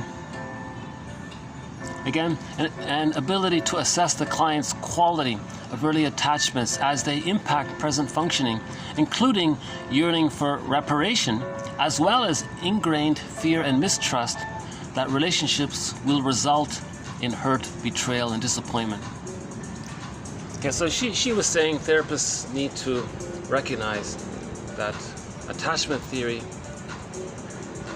is that if the trauma takes way too early, that's called the paranoid schizoid position. They don't trust. If the trauma takes place a little later on, post 18 months, they feel guilty and want to make reparation. So that's another one of our threads, Melanie Klein's theory about the positions. Okay, next one here. Okay, the internalization of shame is an outcome and the residue of early attachment damage. Oh, there we go. Again, the internalization of shame is an outcome and the residue of early attachment damage. Okay? Early attachment damage. That's called the insecure attachment style or failed attachment. As well as later traumatic experiences and plays out in relational dynamics, both consciously and unconsciously. Okay, someone's making a video right beside me. I don't want to get in it, so why don't I I'm not getting you. No, oh, good, thanks. Yeah, and I'm not getting you in my video. I'm making a video as well, actually. Oh, you're making a video? Yeah. Oh, cool. That's okay. Yeah. Thanks. You too. Cool. Yeah. Is that for a job interview? Is it for a job interview? In a matter of speaking, yes. Yeah. Okay. Wish me luck. Huh? Okay. Is it for a job interview? Well, I'm interviewing myself, I guess.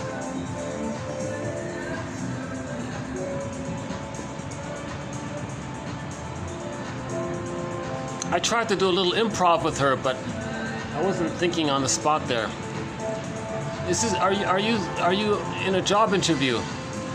I couldn't think of anything funny to say at the moment. But the first part of improv is you say, oh yes, I am. I'm interviewing for the job of myself, to be myself.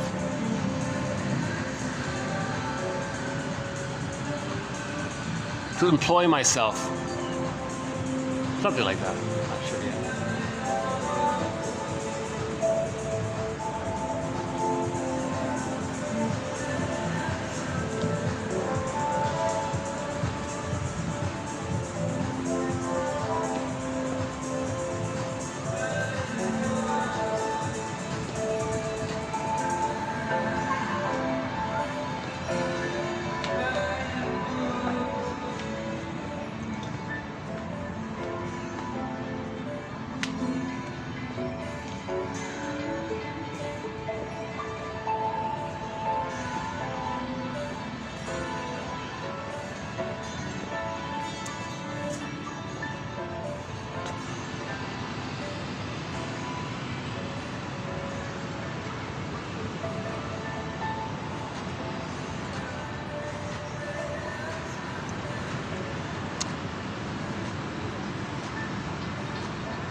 I'll stay at this spot for as long as I can while I have it, eh?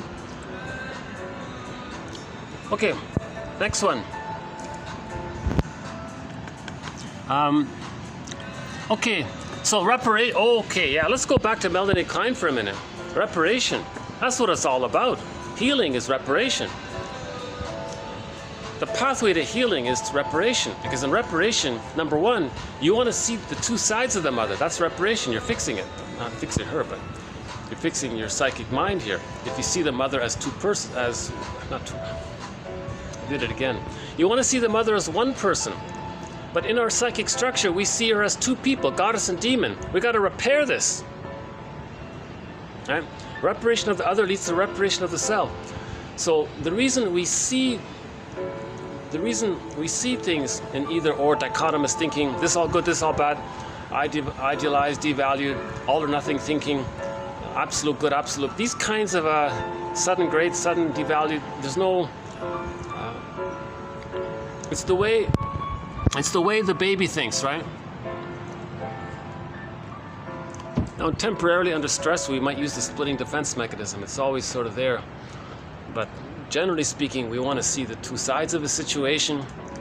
The third side of the coin holds the other two sides. Understanding, it's like a circle, it's round, continuous. It's perfect. It's perfect to have understanding. That was his example there from the show Route 66. Very good quote from the TV show Route 66. The guy said, success is searching. You always want to search for the third side of the coin. It holds the other two sides. You're holding the two sides. So we want to hold the two sides. Okay. So if the splitting defense mechanism is still being used, projective identification, negative magic gesture, all the cynicism and the manic defense, can't mourn, all of these things, to repair all of these things, We got to find the truth about the mother. There's the bottom line. The truth about the mother. Right? None of this Pollyanna, she was the greatest cook in the world. None of this is nonsense. The truth is, she was very misattuned. We're talking about the insecure attachment style, right? Not the secure one. Roughly 70% of the people in North America received an insecure attachment style by some estimates, right? So number one, it's not her fault if she didn't know that when the baby was born, that she should have insisted that the baby, again, barring emergencies, special exceptions, all of these things. My disclaimer again, I'm not a doctor, I'm not a doula, I'm not a midwife. I guess I'm starting to have a little fun out here for a change. Well, let me enjoy this little space here for the rare time I have it. Wow.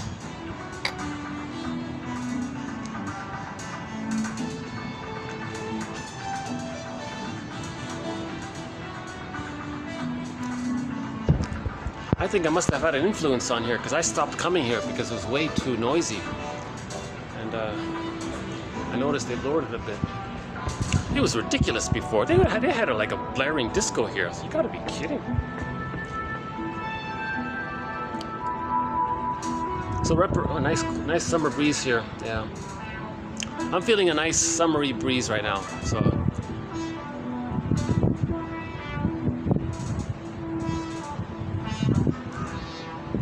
yeah, I can still smell the perfume. Eh? Wow. That stuff should be illegal. Oh my God.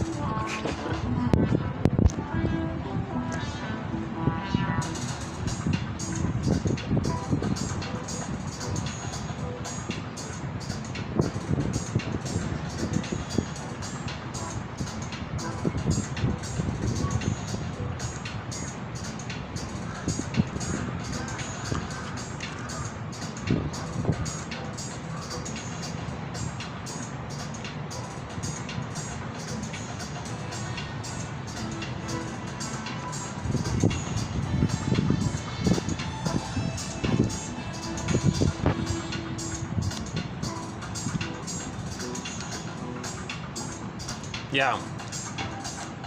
So Carl Menninger says, the greatest hurt of all, quote, mother failed me. That's the painful truth. A great resistance to this idea, you know. Oh, maybe I can pick a view here. How does that work? Does that work? Okay, never mind.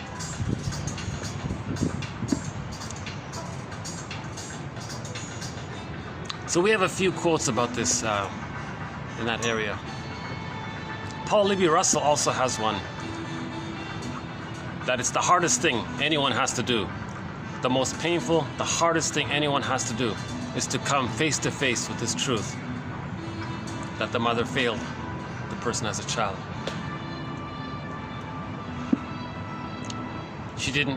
She wasn't attuned. She didn't know, she was out of sync with the baby. She didn't know what was going on. It's not her fault. If the baby was removed, that can do it. According to Klaus and Kennel, at the moment of birth, that's a very time-sensitive moment. At that moment, at delivery, the mother produces all of these hormones, oxytocin, etc. That's to help the baby bond to the mother, know the mother, recognize the mother, bond to the mother, latch, nurse right away sometimes. At the same time, this ensyncment, this entrainment, this kind of symbiotic duality there helps the mother. It kicks in for the mother. Whoa, click, click, it helps. It brings up in the mother her so-called maternal instinct, meaning her maternal libidinal life force availability. Her maternal life force availability becomes available. She now has access to her maternaliness, right? Then that helps her to be in sync with the baby and be able to read the baby's signals.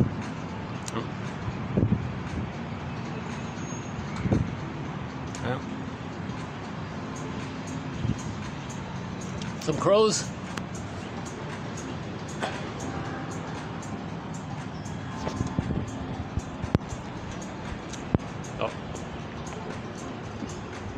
maybe a... Sorry? I heard you talk about attachment. Well, I'm in the middle of my recording. No, that's okay. No, it's okay. But when I'm finished, I can chat with you a bit if that works. Yeah. I have to leave soon. Oh, I'm sorry. Well, yeah. No, I'm. Yeah, I'd like to finish my video, and then if you're around, we'll chat to you some other time. Yeah. Okay. So let's just finish this up down here.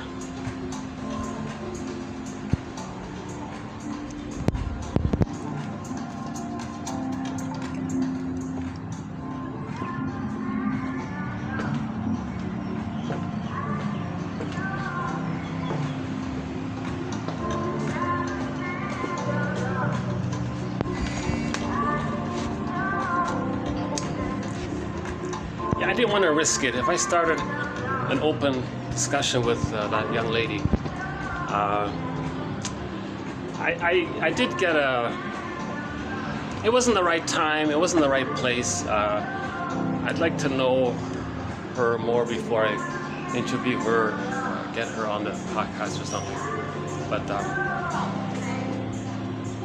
usually this material is a more mature material. Most of this material, you pretty much need to be over 35, really.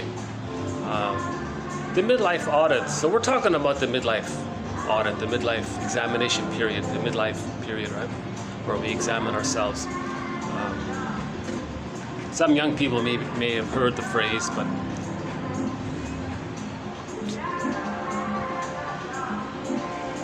well, this is my project. I want to kind of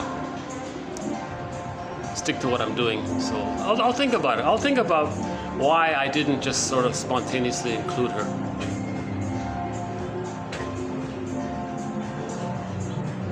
Maybe I was triggered by some little thing.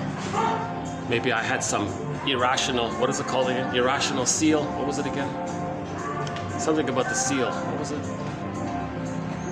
Not the animal, the seal, like the stanza seal. What was it again? Maybe I had some kind of a, what was it here? Oh yeah, irrational seal. So maybe some little trifle made me irrational. No, I think I'm being reasonable. I don't know this person. I don't necessarily want to alter my video. I think my video today is not too bad. I'm feeling it, yeah, a little refreshed, so my video today is not too bad. Okay, next one here. No, let's finish about reparation. That's a key point here. If we recognize that the mother didn't know that when babies are removed, right, that when babies are removed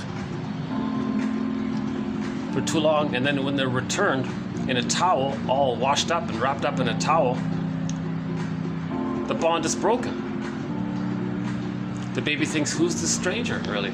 The smells are gone. They attach, they still attach, but it's a failed. It's broken. The shame was too great. That gap, there's too much shame took place during that gap.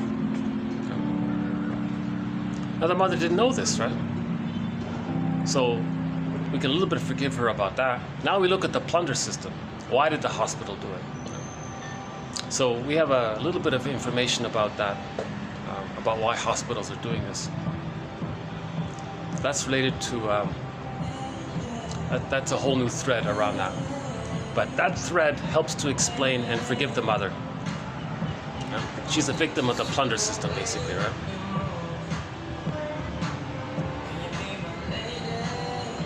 We could say we all are in a way, right? Yeah, I guess we all are, right? Okay, so we want to forgive the mother somehow, right?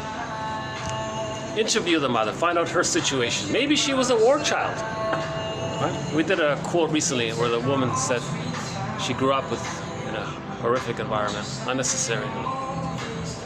That's not her fault if she grew as a little baby and all these tragedies around her, right? Maybe the mother had prenatal distress syndrome. Maybe the mother, when she was in her mother's womb there, went to a heavy metal concert and she was all stressed out by it. Find out if the mother was kicking when she was in the womb, if possible. Interview the grandmother, find out, right? Maybe find out if there was a birth trauma. Find out about the separation Was the baby handed, was the mother handed to her mother directly, or was there a separation? Yeah, were there procedures? A lot of hospital procedures unnecessarily are traumatizing the babies. This is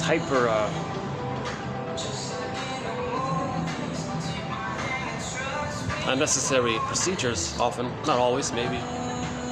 Again, my disclaimer, I'm not a doctor, I'm speaking in general terms. Ideally, we don't want birth trauma, that's all I'm trying to say. We don't want birth trauma. So let's try to avoid it, right? So find out if the mother experienced birth trauma. That means she has an insecure attachment style, because birth trauma is usually, almost always going to be linked to strain trauma, interpersonal relational trauma with the mother. Okay. So the shock trauma at birth, it's gonna, 9 times out of 10, it's gonna link into some kind of ongoing emotional strain trauma with the mother. So that's interpersonal, developmental, relational trauma. Right? That's an insecure attachment style. So find out if the mother had that dilemma. Right? Maybe the mother had some other kind of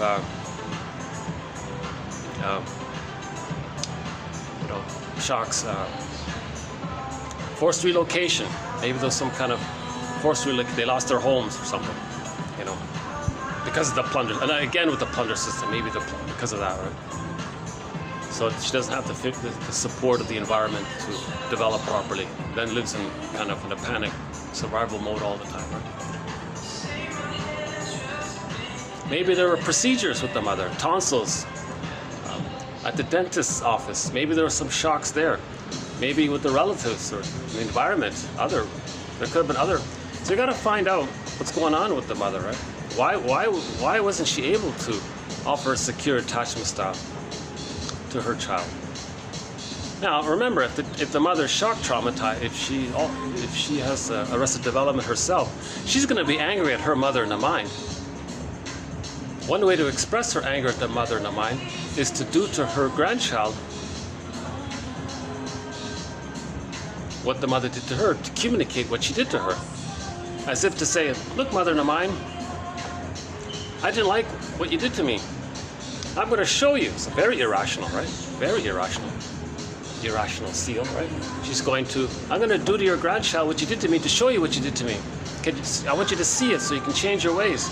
It's not going to work. But that's the mother's connection to her mother, to be just like her. She's going to be a caricature of her. Right? So that's her connection to her mother, to be just like her. She'll do to her own child what her mother did to her to stay connected to her mother. It's called a negative magic gesture. Or a second option is this mother has a baby and says, at last, finally, someone's gonna be there for me, respond to me, listen to me, see me, respect me, be considerate for me, value me, need me, want me, these kinds of things, right? So she's gonna parentify the child. She's gonna expect that the child be always attentive to her, to the mother. So she's reversed the roles there. The child, of course, is immensely shamed by this. The child doesn't have a mother by doing this. So these two activities are called the Jocasta style of mothering. So mothers who have an insecure attachment style, chances are they're going to use what's called the Jocasta style of mothering. Shaming the baby to communicate that they were shamed, or turning the baby into a parent to soothe them. Now the child will try to do it. He'll sacrifice himself to soothe the mother. And then that child will grow up dysfunctional, always living the provisional, unlived life, always doing something dysfunctional because they're still trying to please, save, protect the mother in the mind. That's the script, that's the schema, right? Oh, I'm not. Can I give you the view if I do it this way? Depends on the lighting, right?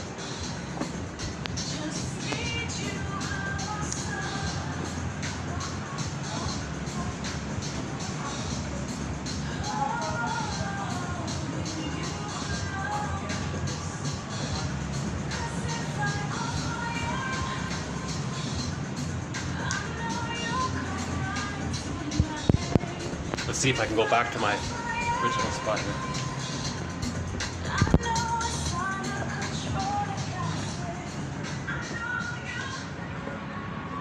Nope. Oh, got some other people there. Oh, that's okay. I'm just glad I got almost an hour at that location. Wow. I'm surprised. That's okay. We're doing okay today here. Yeah. See, anything else here?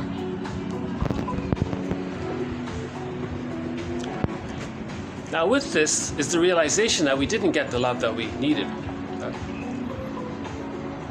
That's a huge emotional, sad, shocking feeling. Like there's a huge woe, like there's a real deep woe in that. Oh my God, the mother did all that? The mother wasn't there? How could that happen? You're surprised that such a thing would happen. Right? Now you think, well, it explains a lot, number one. It explains how you're feeling or something. Then eventually the idea is you want to mourn the loss of who you would have been had you been loved. You have that sense of there's a huge loss, all this time in unconscious pain because of this, you know, and you want the loss of yourself, really, right? The loss of who you were meant to be. But if you can feel that, you're starting to get yourself, right? You're starting to find yourself and differentiate if you can mourn. Mourning is healing. Mourning is the pathway to healing. It's all about mourning. One therapist says all therapy is mourning. He says all problems in life are because we're not mourning. All healing is all therapy and healing is about mourning. It's all about mourning. The truth will up set you free. That's another way of saying it, right? It's this issue of the truth. That's the thing. It's this issue of the truth. That's the hard work. The truth was the mother wasn't attuned. She might have been angry at her own inability to be attuned. The baby has a wish and a need. What do you want, baby? I don't get it. And then she gets angry at the baby. Whoa, that's a double insult, right? The mother, first of all, doesn't provide the love needed, and then she shames, and then she gets angry at the baby afterwards.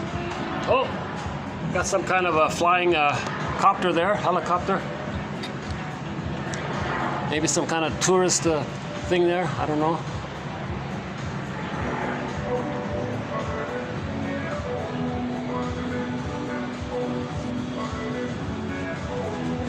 There he goes, off into the sunset. Sort of, okay.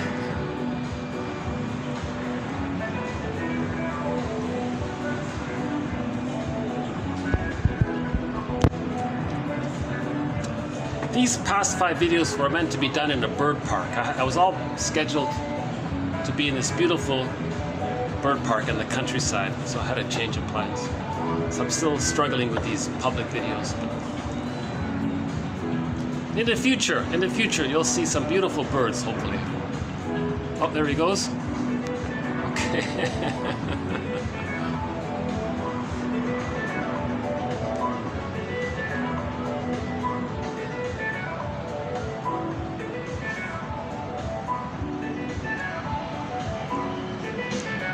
Do you want to see a traffic jam? All those red lights there, those are the cars.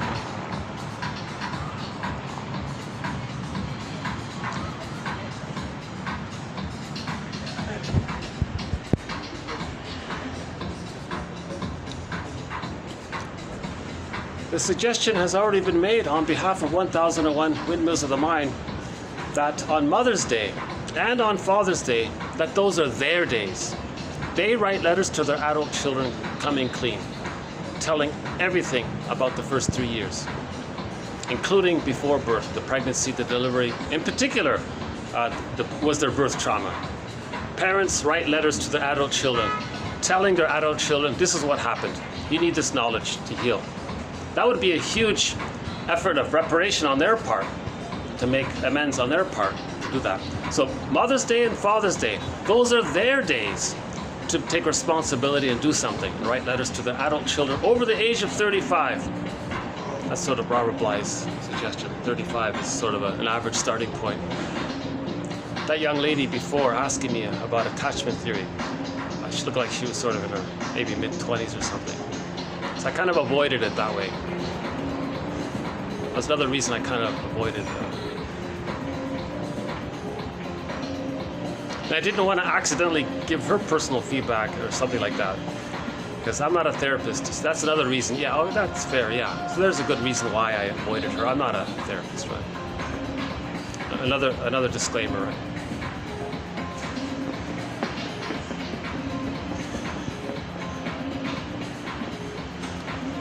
But we recently did a very good quote by Morton Keysen, 2291, 2 and 3. He emphasizes this point that dysfunction equals protecting the parent. We're still protecting the parent. We're only doing it because the parent was misattuned and shamed us. The more the mother shames the baby, the more the baby's going to try to protect and save the mother. The only time the child could differentiate is when he's loved by the mother. So if a person's not happy in their work and love and all these things, you know, if a person doesn't have gratitude in their lives, that's it right there. If a person has prejudice, that's it right there. Constant negative cynicism, narcissism, etc. That's a direct, immediate clue of the insecure attachment style, of attachment failure. Attachment, and the other one was, what was it? Attachment failure, and what was the other one here? Attachment damage. Yeah. Neuroscience has documented that the quality of the relationship between caretaker and child significantly impacts the development of the limbic system.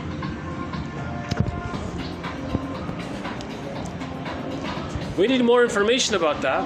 Maybe it's trivial and it's not really an issue. Or is it more significant than we realize? But when you read a sentence like that, you gotta go, whoa, what's going on here? To what degree is the baby's limbic system affected by the mother's misattunement? Does the baby's amygdala literally become enlarged, overstimulated, hyperinflamed, hyperreactive if the mother's with an insecure attachment style? It makes sense that it would. But if that's true, the implication is that the person healing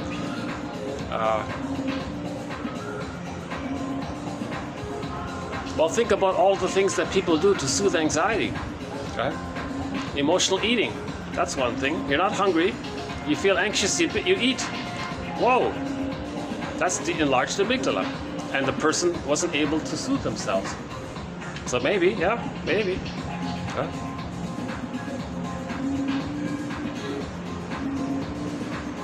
Now, some children get the psychological birth, but later on they're traumatized and they're reactive that way. So they have an underlying psychic structure of love and gratitude, but maybe later on they have some PTSD from some later on trauma. So we're talking about the psychic structure, right? The PTSD can take place anywhere along the line. At birth, before birth, at birth, shortly after birth, later on, at childhood, teenagerhood, adult, etc. The PTSD can take, the shock trauma and the PTSD from it can take place anywhere. We're talking about the psychic structure that's set up during the first 3 years. Right? So we're talking about that mainly. But if there's birth trauma, yeah. So a good film to watch is Bob's Enlarged Amygdala. Bob's Enlarged Amygdala. It's a comedy film. It's sort of a homemade film. It's very good considering that it's a low-budget homemade film. Only 30 minutes long. It features a guy named Bob, a character named Bob, and he has EAS, Enlarged Amygdala Syndrome. In that film, they say it's literally enlarged. Now maybe, I thought it was a joke at first when I first saw it, but maybe they mean it. Maybe doctors are saying that it literally is enlarged. So Bob had an enlarged amygdala. So impulsive to anger, very judgmental, very prejudicial, of course. In prejudice, you immediately say others are no good. The slightest little thing reminds you of something, and you say, "Oh, they're no good." You're like, he's very impulsive, hypervigilant, doesn't care about others, unless they're useful to them, unless they inflate their grandiosity, part-object relating, those kinds of things. But he was cured. They created a comedy cure about it. And at the end of the film, we saw him in a more normal state. So he had empathy and understanding. And he was intelligent. He was interviewed at the end, and someone said, "What do you think about politics?" He said, "Oh, straw man arguments to get you away from what's really important." Quick summary right there. Religion. Oh yeah, imaginary friends, magical thinking, these kinds of things. Like he had some some good short answers there. They were pretty good. Very good film. Bob's Enlarged Amygdala. That has won a Golden Windmills of the Mind Award. We now have 21 Golden Windmills of the Mind Award. The most recent was issued to chapters 8 and 9 as a unit together, chapters 8 and 9 of Morton Kisen's book, Affect, Object, and Character Structure. Those two chapters there. Must read. If you don't mind my imperfect delivery, you can check out TQ 2291-3. 6 hours of my rambling about it. Key concept. Roy Lichtenstein's painting Stepping Out was the 20th Golden Windmills of the Mind Award. So we now have 21. Bob's Enlarged Amygdala was one of them as well. Okay, let's maybe see if we can start to wind down here. Attachment damage, The client transfers his unfinished historical material into the present onto the therapist. Another way of saying it, I like that phrase there, unfinished historical material. The child, it's unfinished business for the child. The child was meant to perceive what happened, feel it, metabolize it, so to speak, digest it, and he's okay with it, and he's relaxed. But if he's frozen, he's stuck there, right? Like the woolly mammoth in the block of ice, he's frozen there, right? Apparently in Siberia, there's a woolly mammoth still preserved, stuck in ice there. Then that's considered unfinished historical material. Is that what he said? Unfinished historical material, yeah. Unfinished business. Okay, the last one is just sort of on a lighter note. The last quote here is sort of a bit of a joke somebody made. I'm always on the search for any kind of jokes about psychoanalysis. So here's a little one. It pays tribute to Karen Horney, one of our mentors. So I'm a little biased, so I'm including this little zinger here in tribute to Karen Horney. Karen Horney, one of our mentors. She avoids the jargon. She writes crystal clear. She's remarkably articulate. And English is not her English is her second language or third language or whatever. And that's what this joke is about, in reference to how clear she wrote, filled with heart. She had a lot of love and heart in her writing. Her book, Our Inner Conflicts, has won a Golden Windmills of the Mind Award. Our Inner Conflicts. So here's a little joke here about this. Karen Horney, who grew up in Germany, wrote crystal clear English at a time when many American-born analysts wrote a version of English that at times read more like it was German.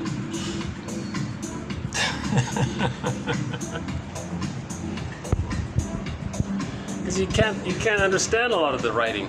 And here comes Karen Horney. It's crystal clear in English. It's great writing. She's very articulate. She's full of feeling as she writes. And you can feel, and you feel as you're reading with her. Karen Horney, one of our mentors. She's sort of the heart. She's on the heart side of 1001 Windmills of the Mind. keeping the holistic, big picture kind of heart feeling side of things. She keeps it very human, keeps the whole psychoanalysis project human. We're humans. Yeah? We're wounded, but we're humans. We're wounded. Oh, the song. Speaking of humans. So, we've never played this song before, so this will be a first. Willie Dunn is a revered singer, or was a revered singer for the Mi'kmaq people, and still is, of course. So we'll play one of his songs. Now, I did play his song, The Ballad of Crowford. The Ballad of, was it Blackfoot or something? Is it Crowford? There's a song called The Ballad of, it's something with,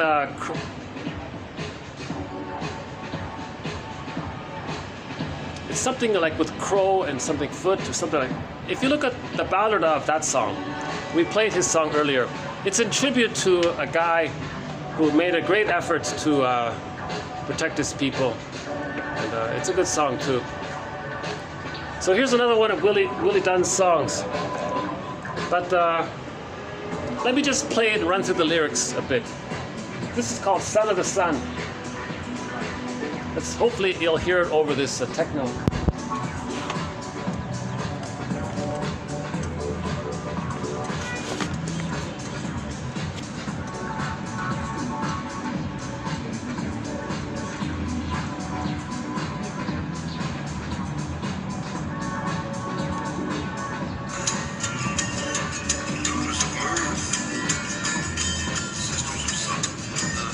Sisters of the Sun.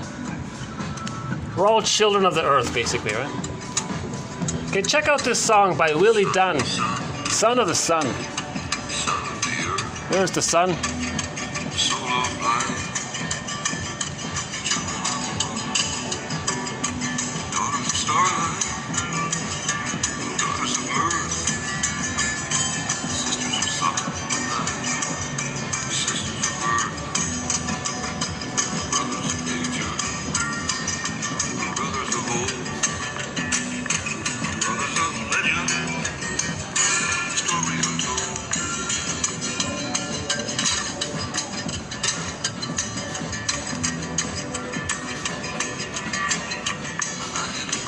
I had a dream.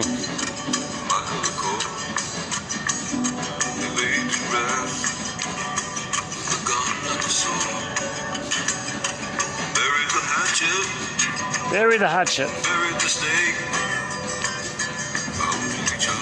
Bow to each other. Peace to make.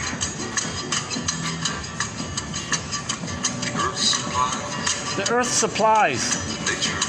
Nature feeds. For our superficial needs.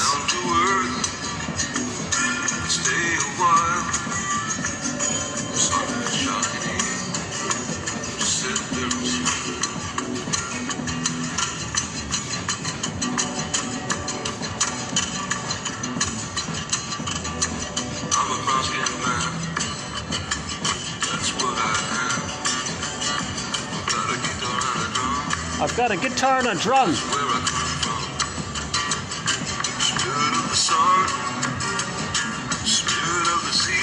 Spirit of the sea.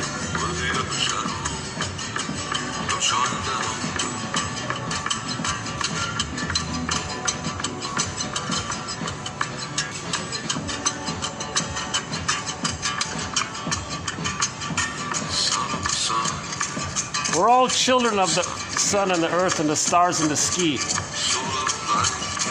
We're all children of planet Earth. We're all brothers of nature.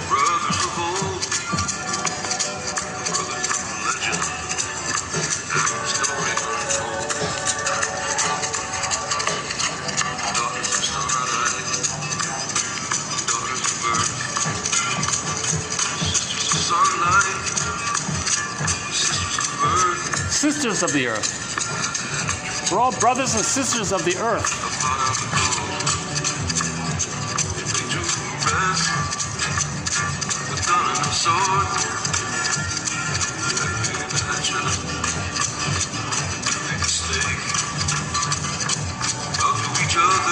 the hatchet, bow to each other. Peace to make.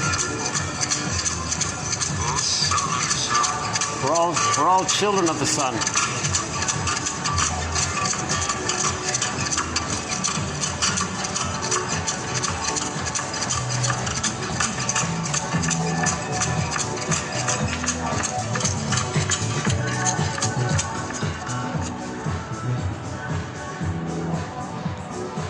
Let's see if we can just do a quick look at the lyrics for a sec. Underappreciated song. Willie Dunn, indigenous singer from Turtle Island. Okay, hold on a sec. That song said, you probably didn't hear it very well. The psychological reason I'm including this as part of our soundtrack is for this lyric here. The earth supplies and nature feeds, but we turn and quake for artificial needs. We turn and quake for artificial needs. This is the narcissism and the psychological problem, repetition compulsion, right? Come down to earth, stay a while, the sun is shining, sit there and smile. Okay, so the earth supplies, very abundant earth. Nature feeds. But what are we doing?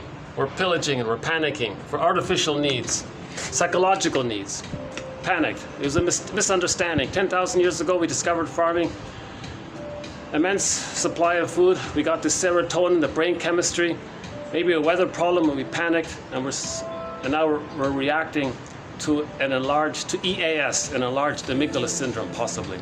Or we're reacting to the trauma of having been removed to create prejudice, hence the pool of poorly paid workers, hence the poverty to do the pillaging.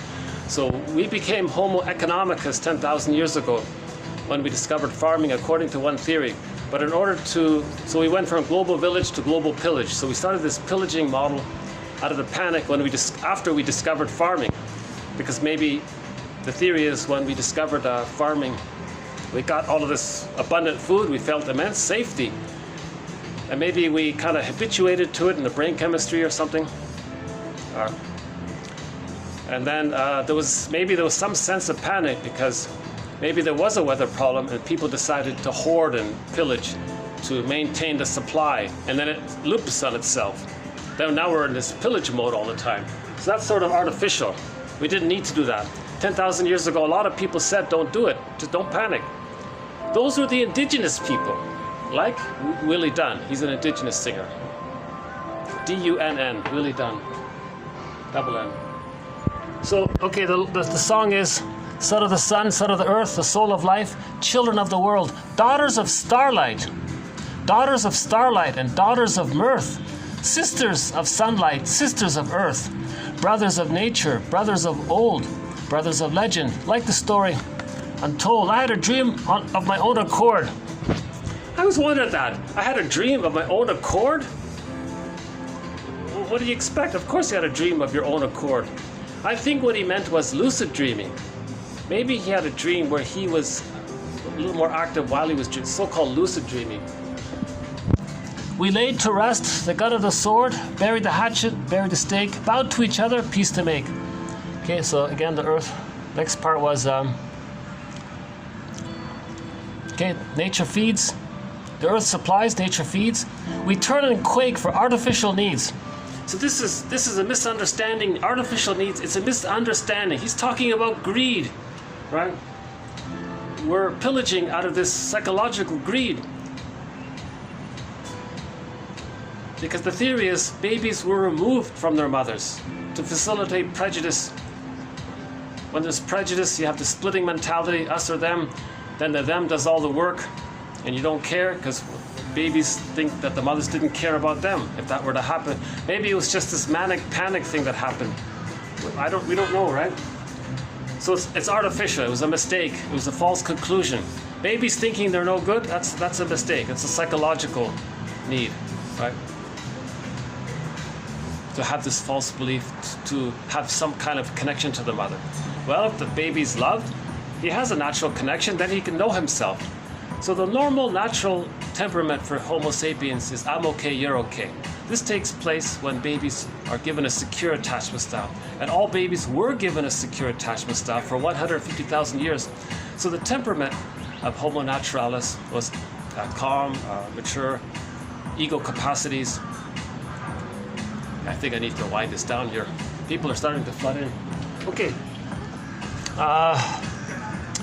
Okay, I got a guitar and a drum. Spirit of the sun, spirit of the sea. Okay. And it goes on, right? Son of the sun, son of the earth, soul of life, children of the world, brothers of nature. Okay, daughters of starlight, mirth. And it goes on a bit. So not a bad little song. Maybe we'll just play it one more time here, see if you can hear it. Willie Dunn. W-I-L-L-I-E.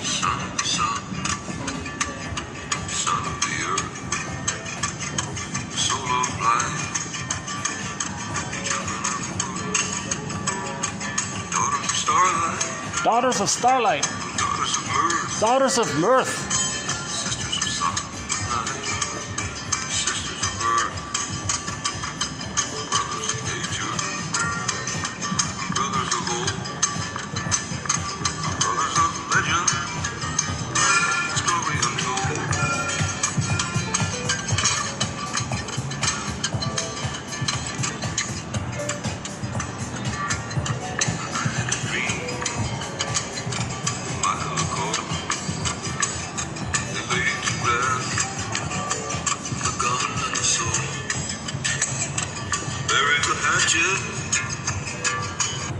Oh, what happened there? Got locked out or? Okay, that's okay. So we'll just maybe end it there. So thank you, Willie Dunn, for your wonderful music. We also played the Mi'kmaq fairy tale called Summer Legend. A very good story. If you go to NFB, National Film Board, nfb.ca, look up Summer Legend. You'll see a story about Glooskap. Glooskap is sort of the protagonist in many Mi'kmaq indigenous fairy tales. Glooskap, yeah.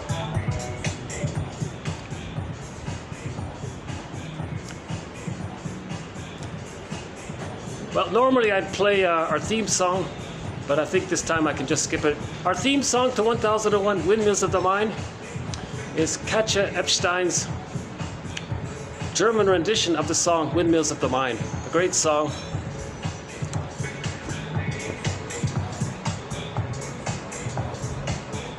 Maybe I'll just end up here with this nice little picture in the background here. Nice little painting here. And we'll add more quotes to our thread on repetition compulsion, transference. And we'll add more quotes from Patricia Giannotti's book called Embracing Therapeutic Complexity. She was advising her student therapists that this therapy, you can't just like do some quick fix kind of thing, like some little technique. You gotta have sort of the big picture in mind. You gotta look at attachment theory. You gotta look at repetition compulsion transfers. You gotta look at negative match. So she was being a little bit analytic in her book. I would say so far, I would say this is a very good book of hers. We'll see what else she has to say. It'll probably be in the next video. Yeah. Any final thoughts here?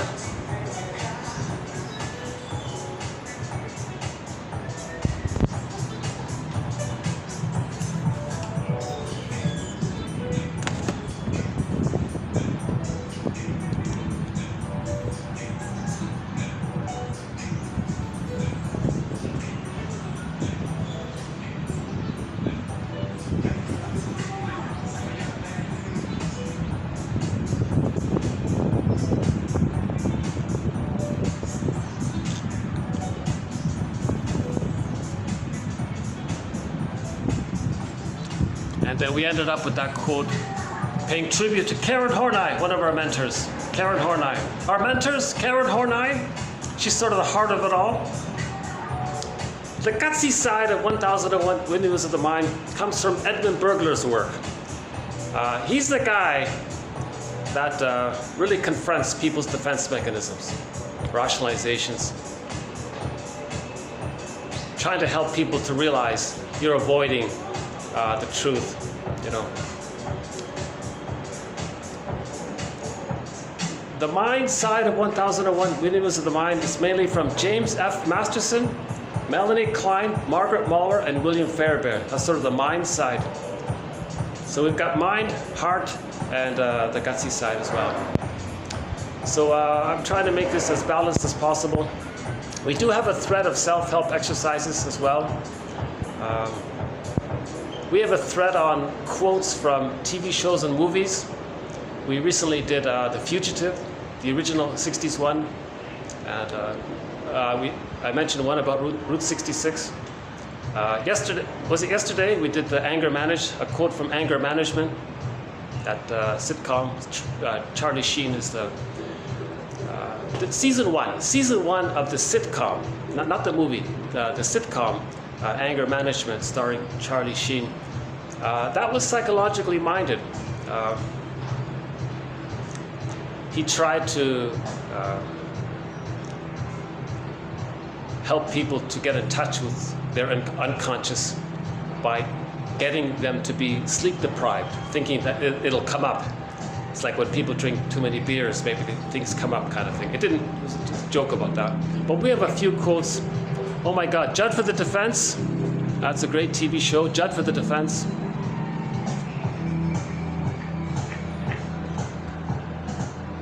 Side Order of Life, a couple of it, one or two from there.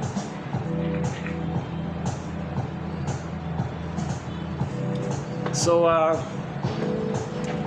and in the last video, I experimented with the idea of a new self-help exercise. It has a lot of work to go. It has a lot of work. We need to do a lot of work on it. It's just a tentative hypothesis about how to self-soothe anxiety. So we try to condense the 5-word exercise. What's the hardest thing about? Oops. Right. What's the hardest thing about? Then you fill in the blank, whatever it is, right?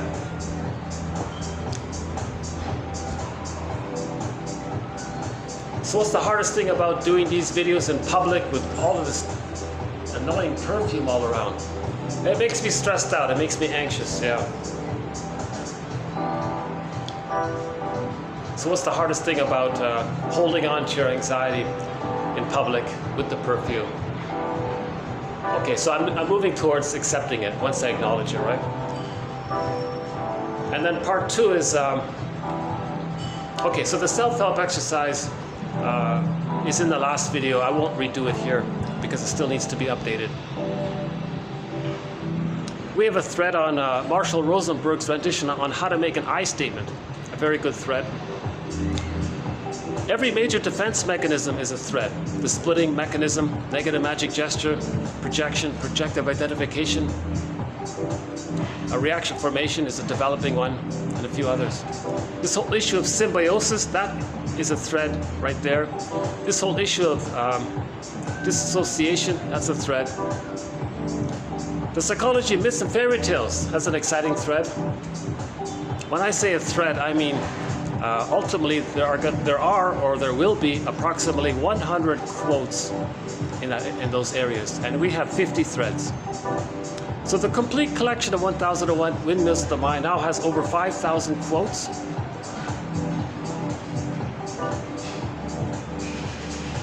Roughly half of them are sort of honorable mention quotes. The other half have been given a TQ designation. So the quotes which have been given a TQ designation, I feel represent sort of the best of the best. And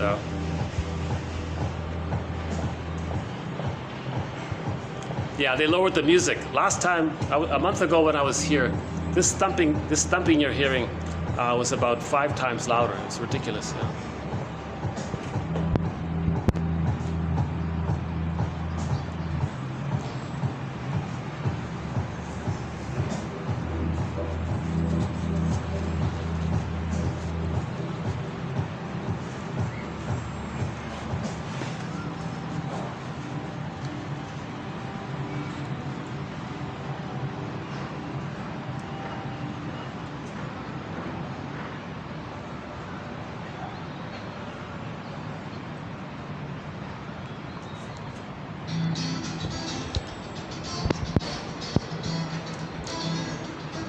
Anything else? Embracing Therapeutic Complexity. That's the title of Patricia Giannotti's book.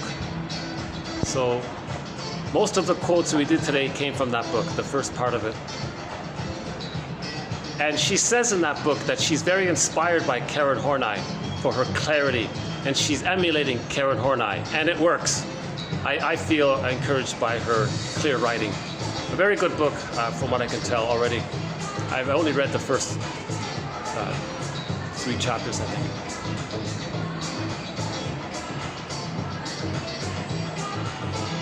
It's funny, there might not be that much new information, but because it's written clearly, it has a new emotional positive effect.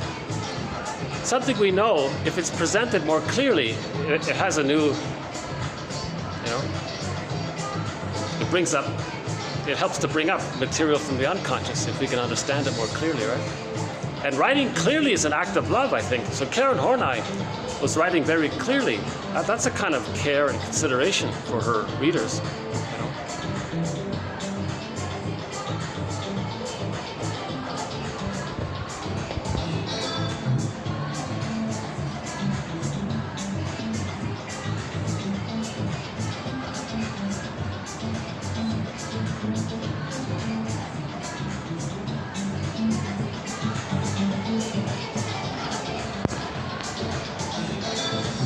Well, thanks to my imaginary viewers and to possibly any future real viewers watching this.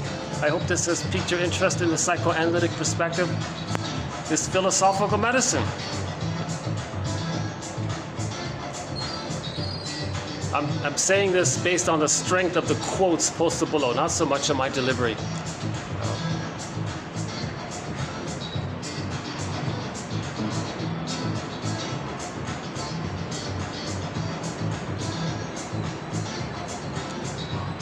Well, yeah, we ended today's video with Willie Dunn's song, Son of the Sun. He was saying, we're all brothers and sisters of the sun, of the earth, of the sea.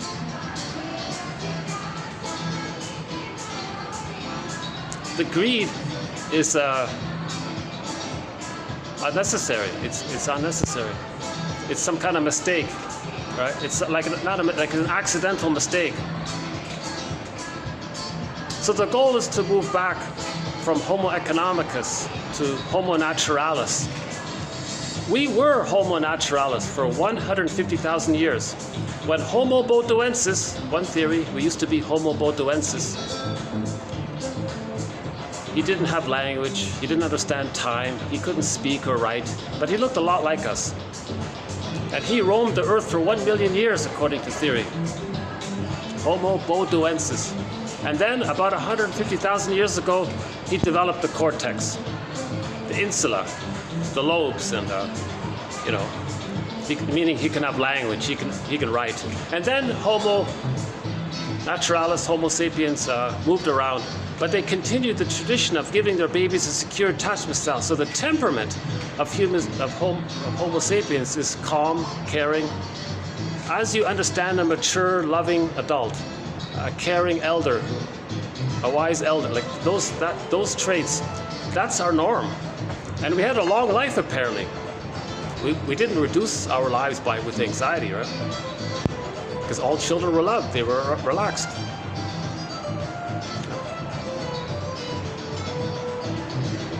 Nobody's saying we go back to that, right? But, as one comedian says, we can all live like nomads, where I nomad at you and you nomad at me. Right?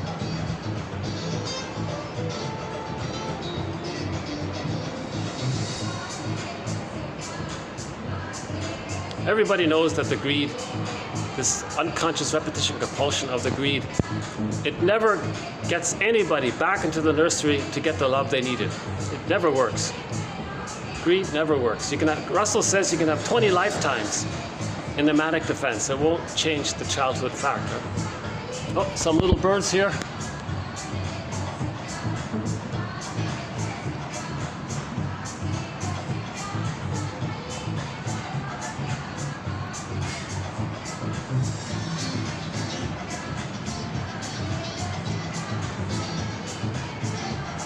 I don't know if they're crows or what they are, but in some indigenous cultures, the crow is the keeper of psychological and spiritual knowledge.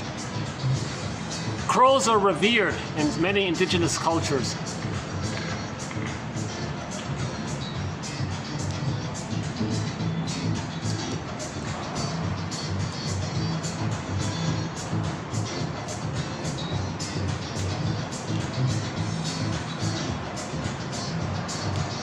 This is the first time I've heard some sort of world music on here.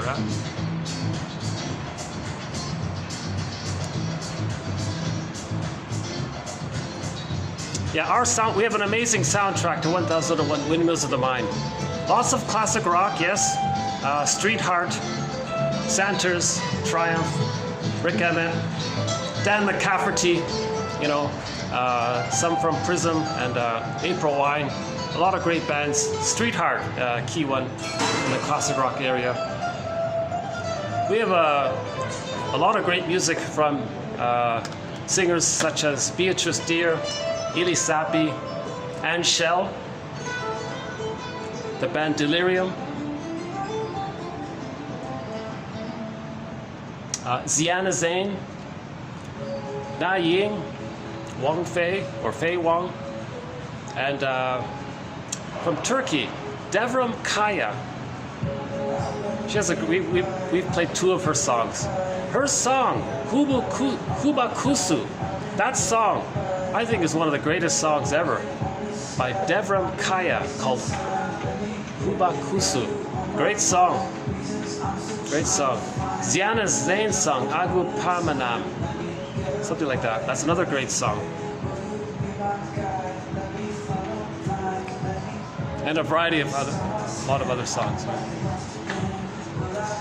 That song by Bonnie M, Ma Baker, it's not in the soundtrack, but I just played it because we were talking about it.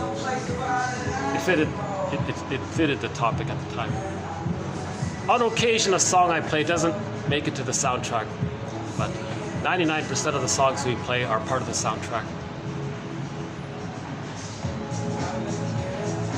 Yeah. If I had my computer up, I'd end up with some Beatrice Deer.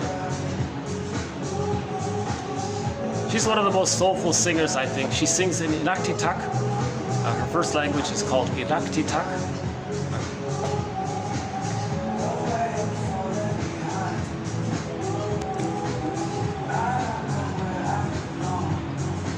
I don't know where I belong, the singer says.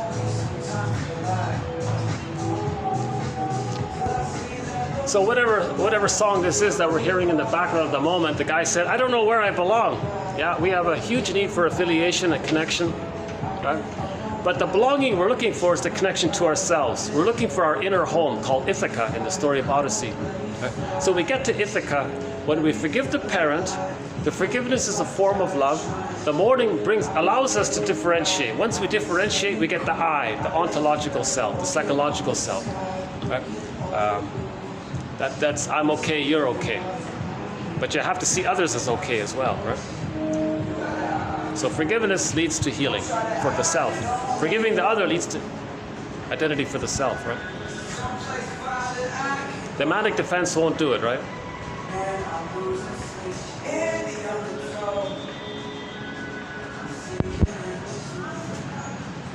Any final thoughts here?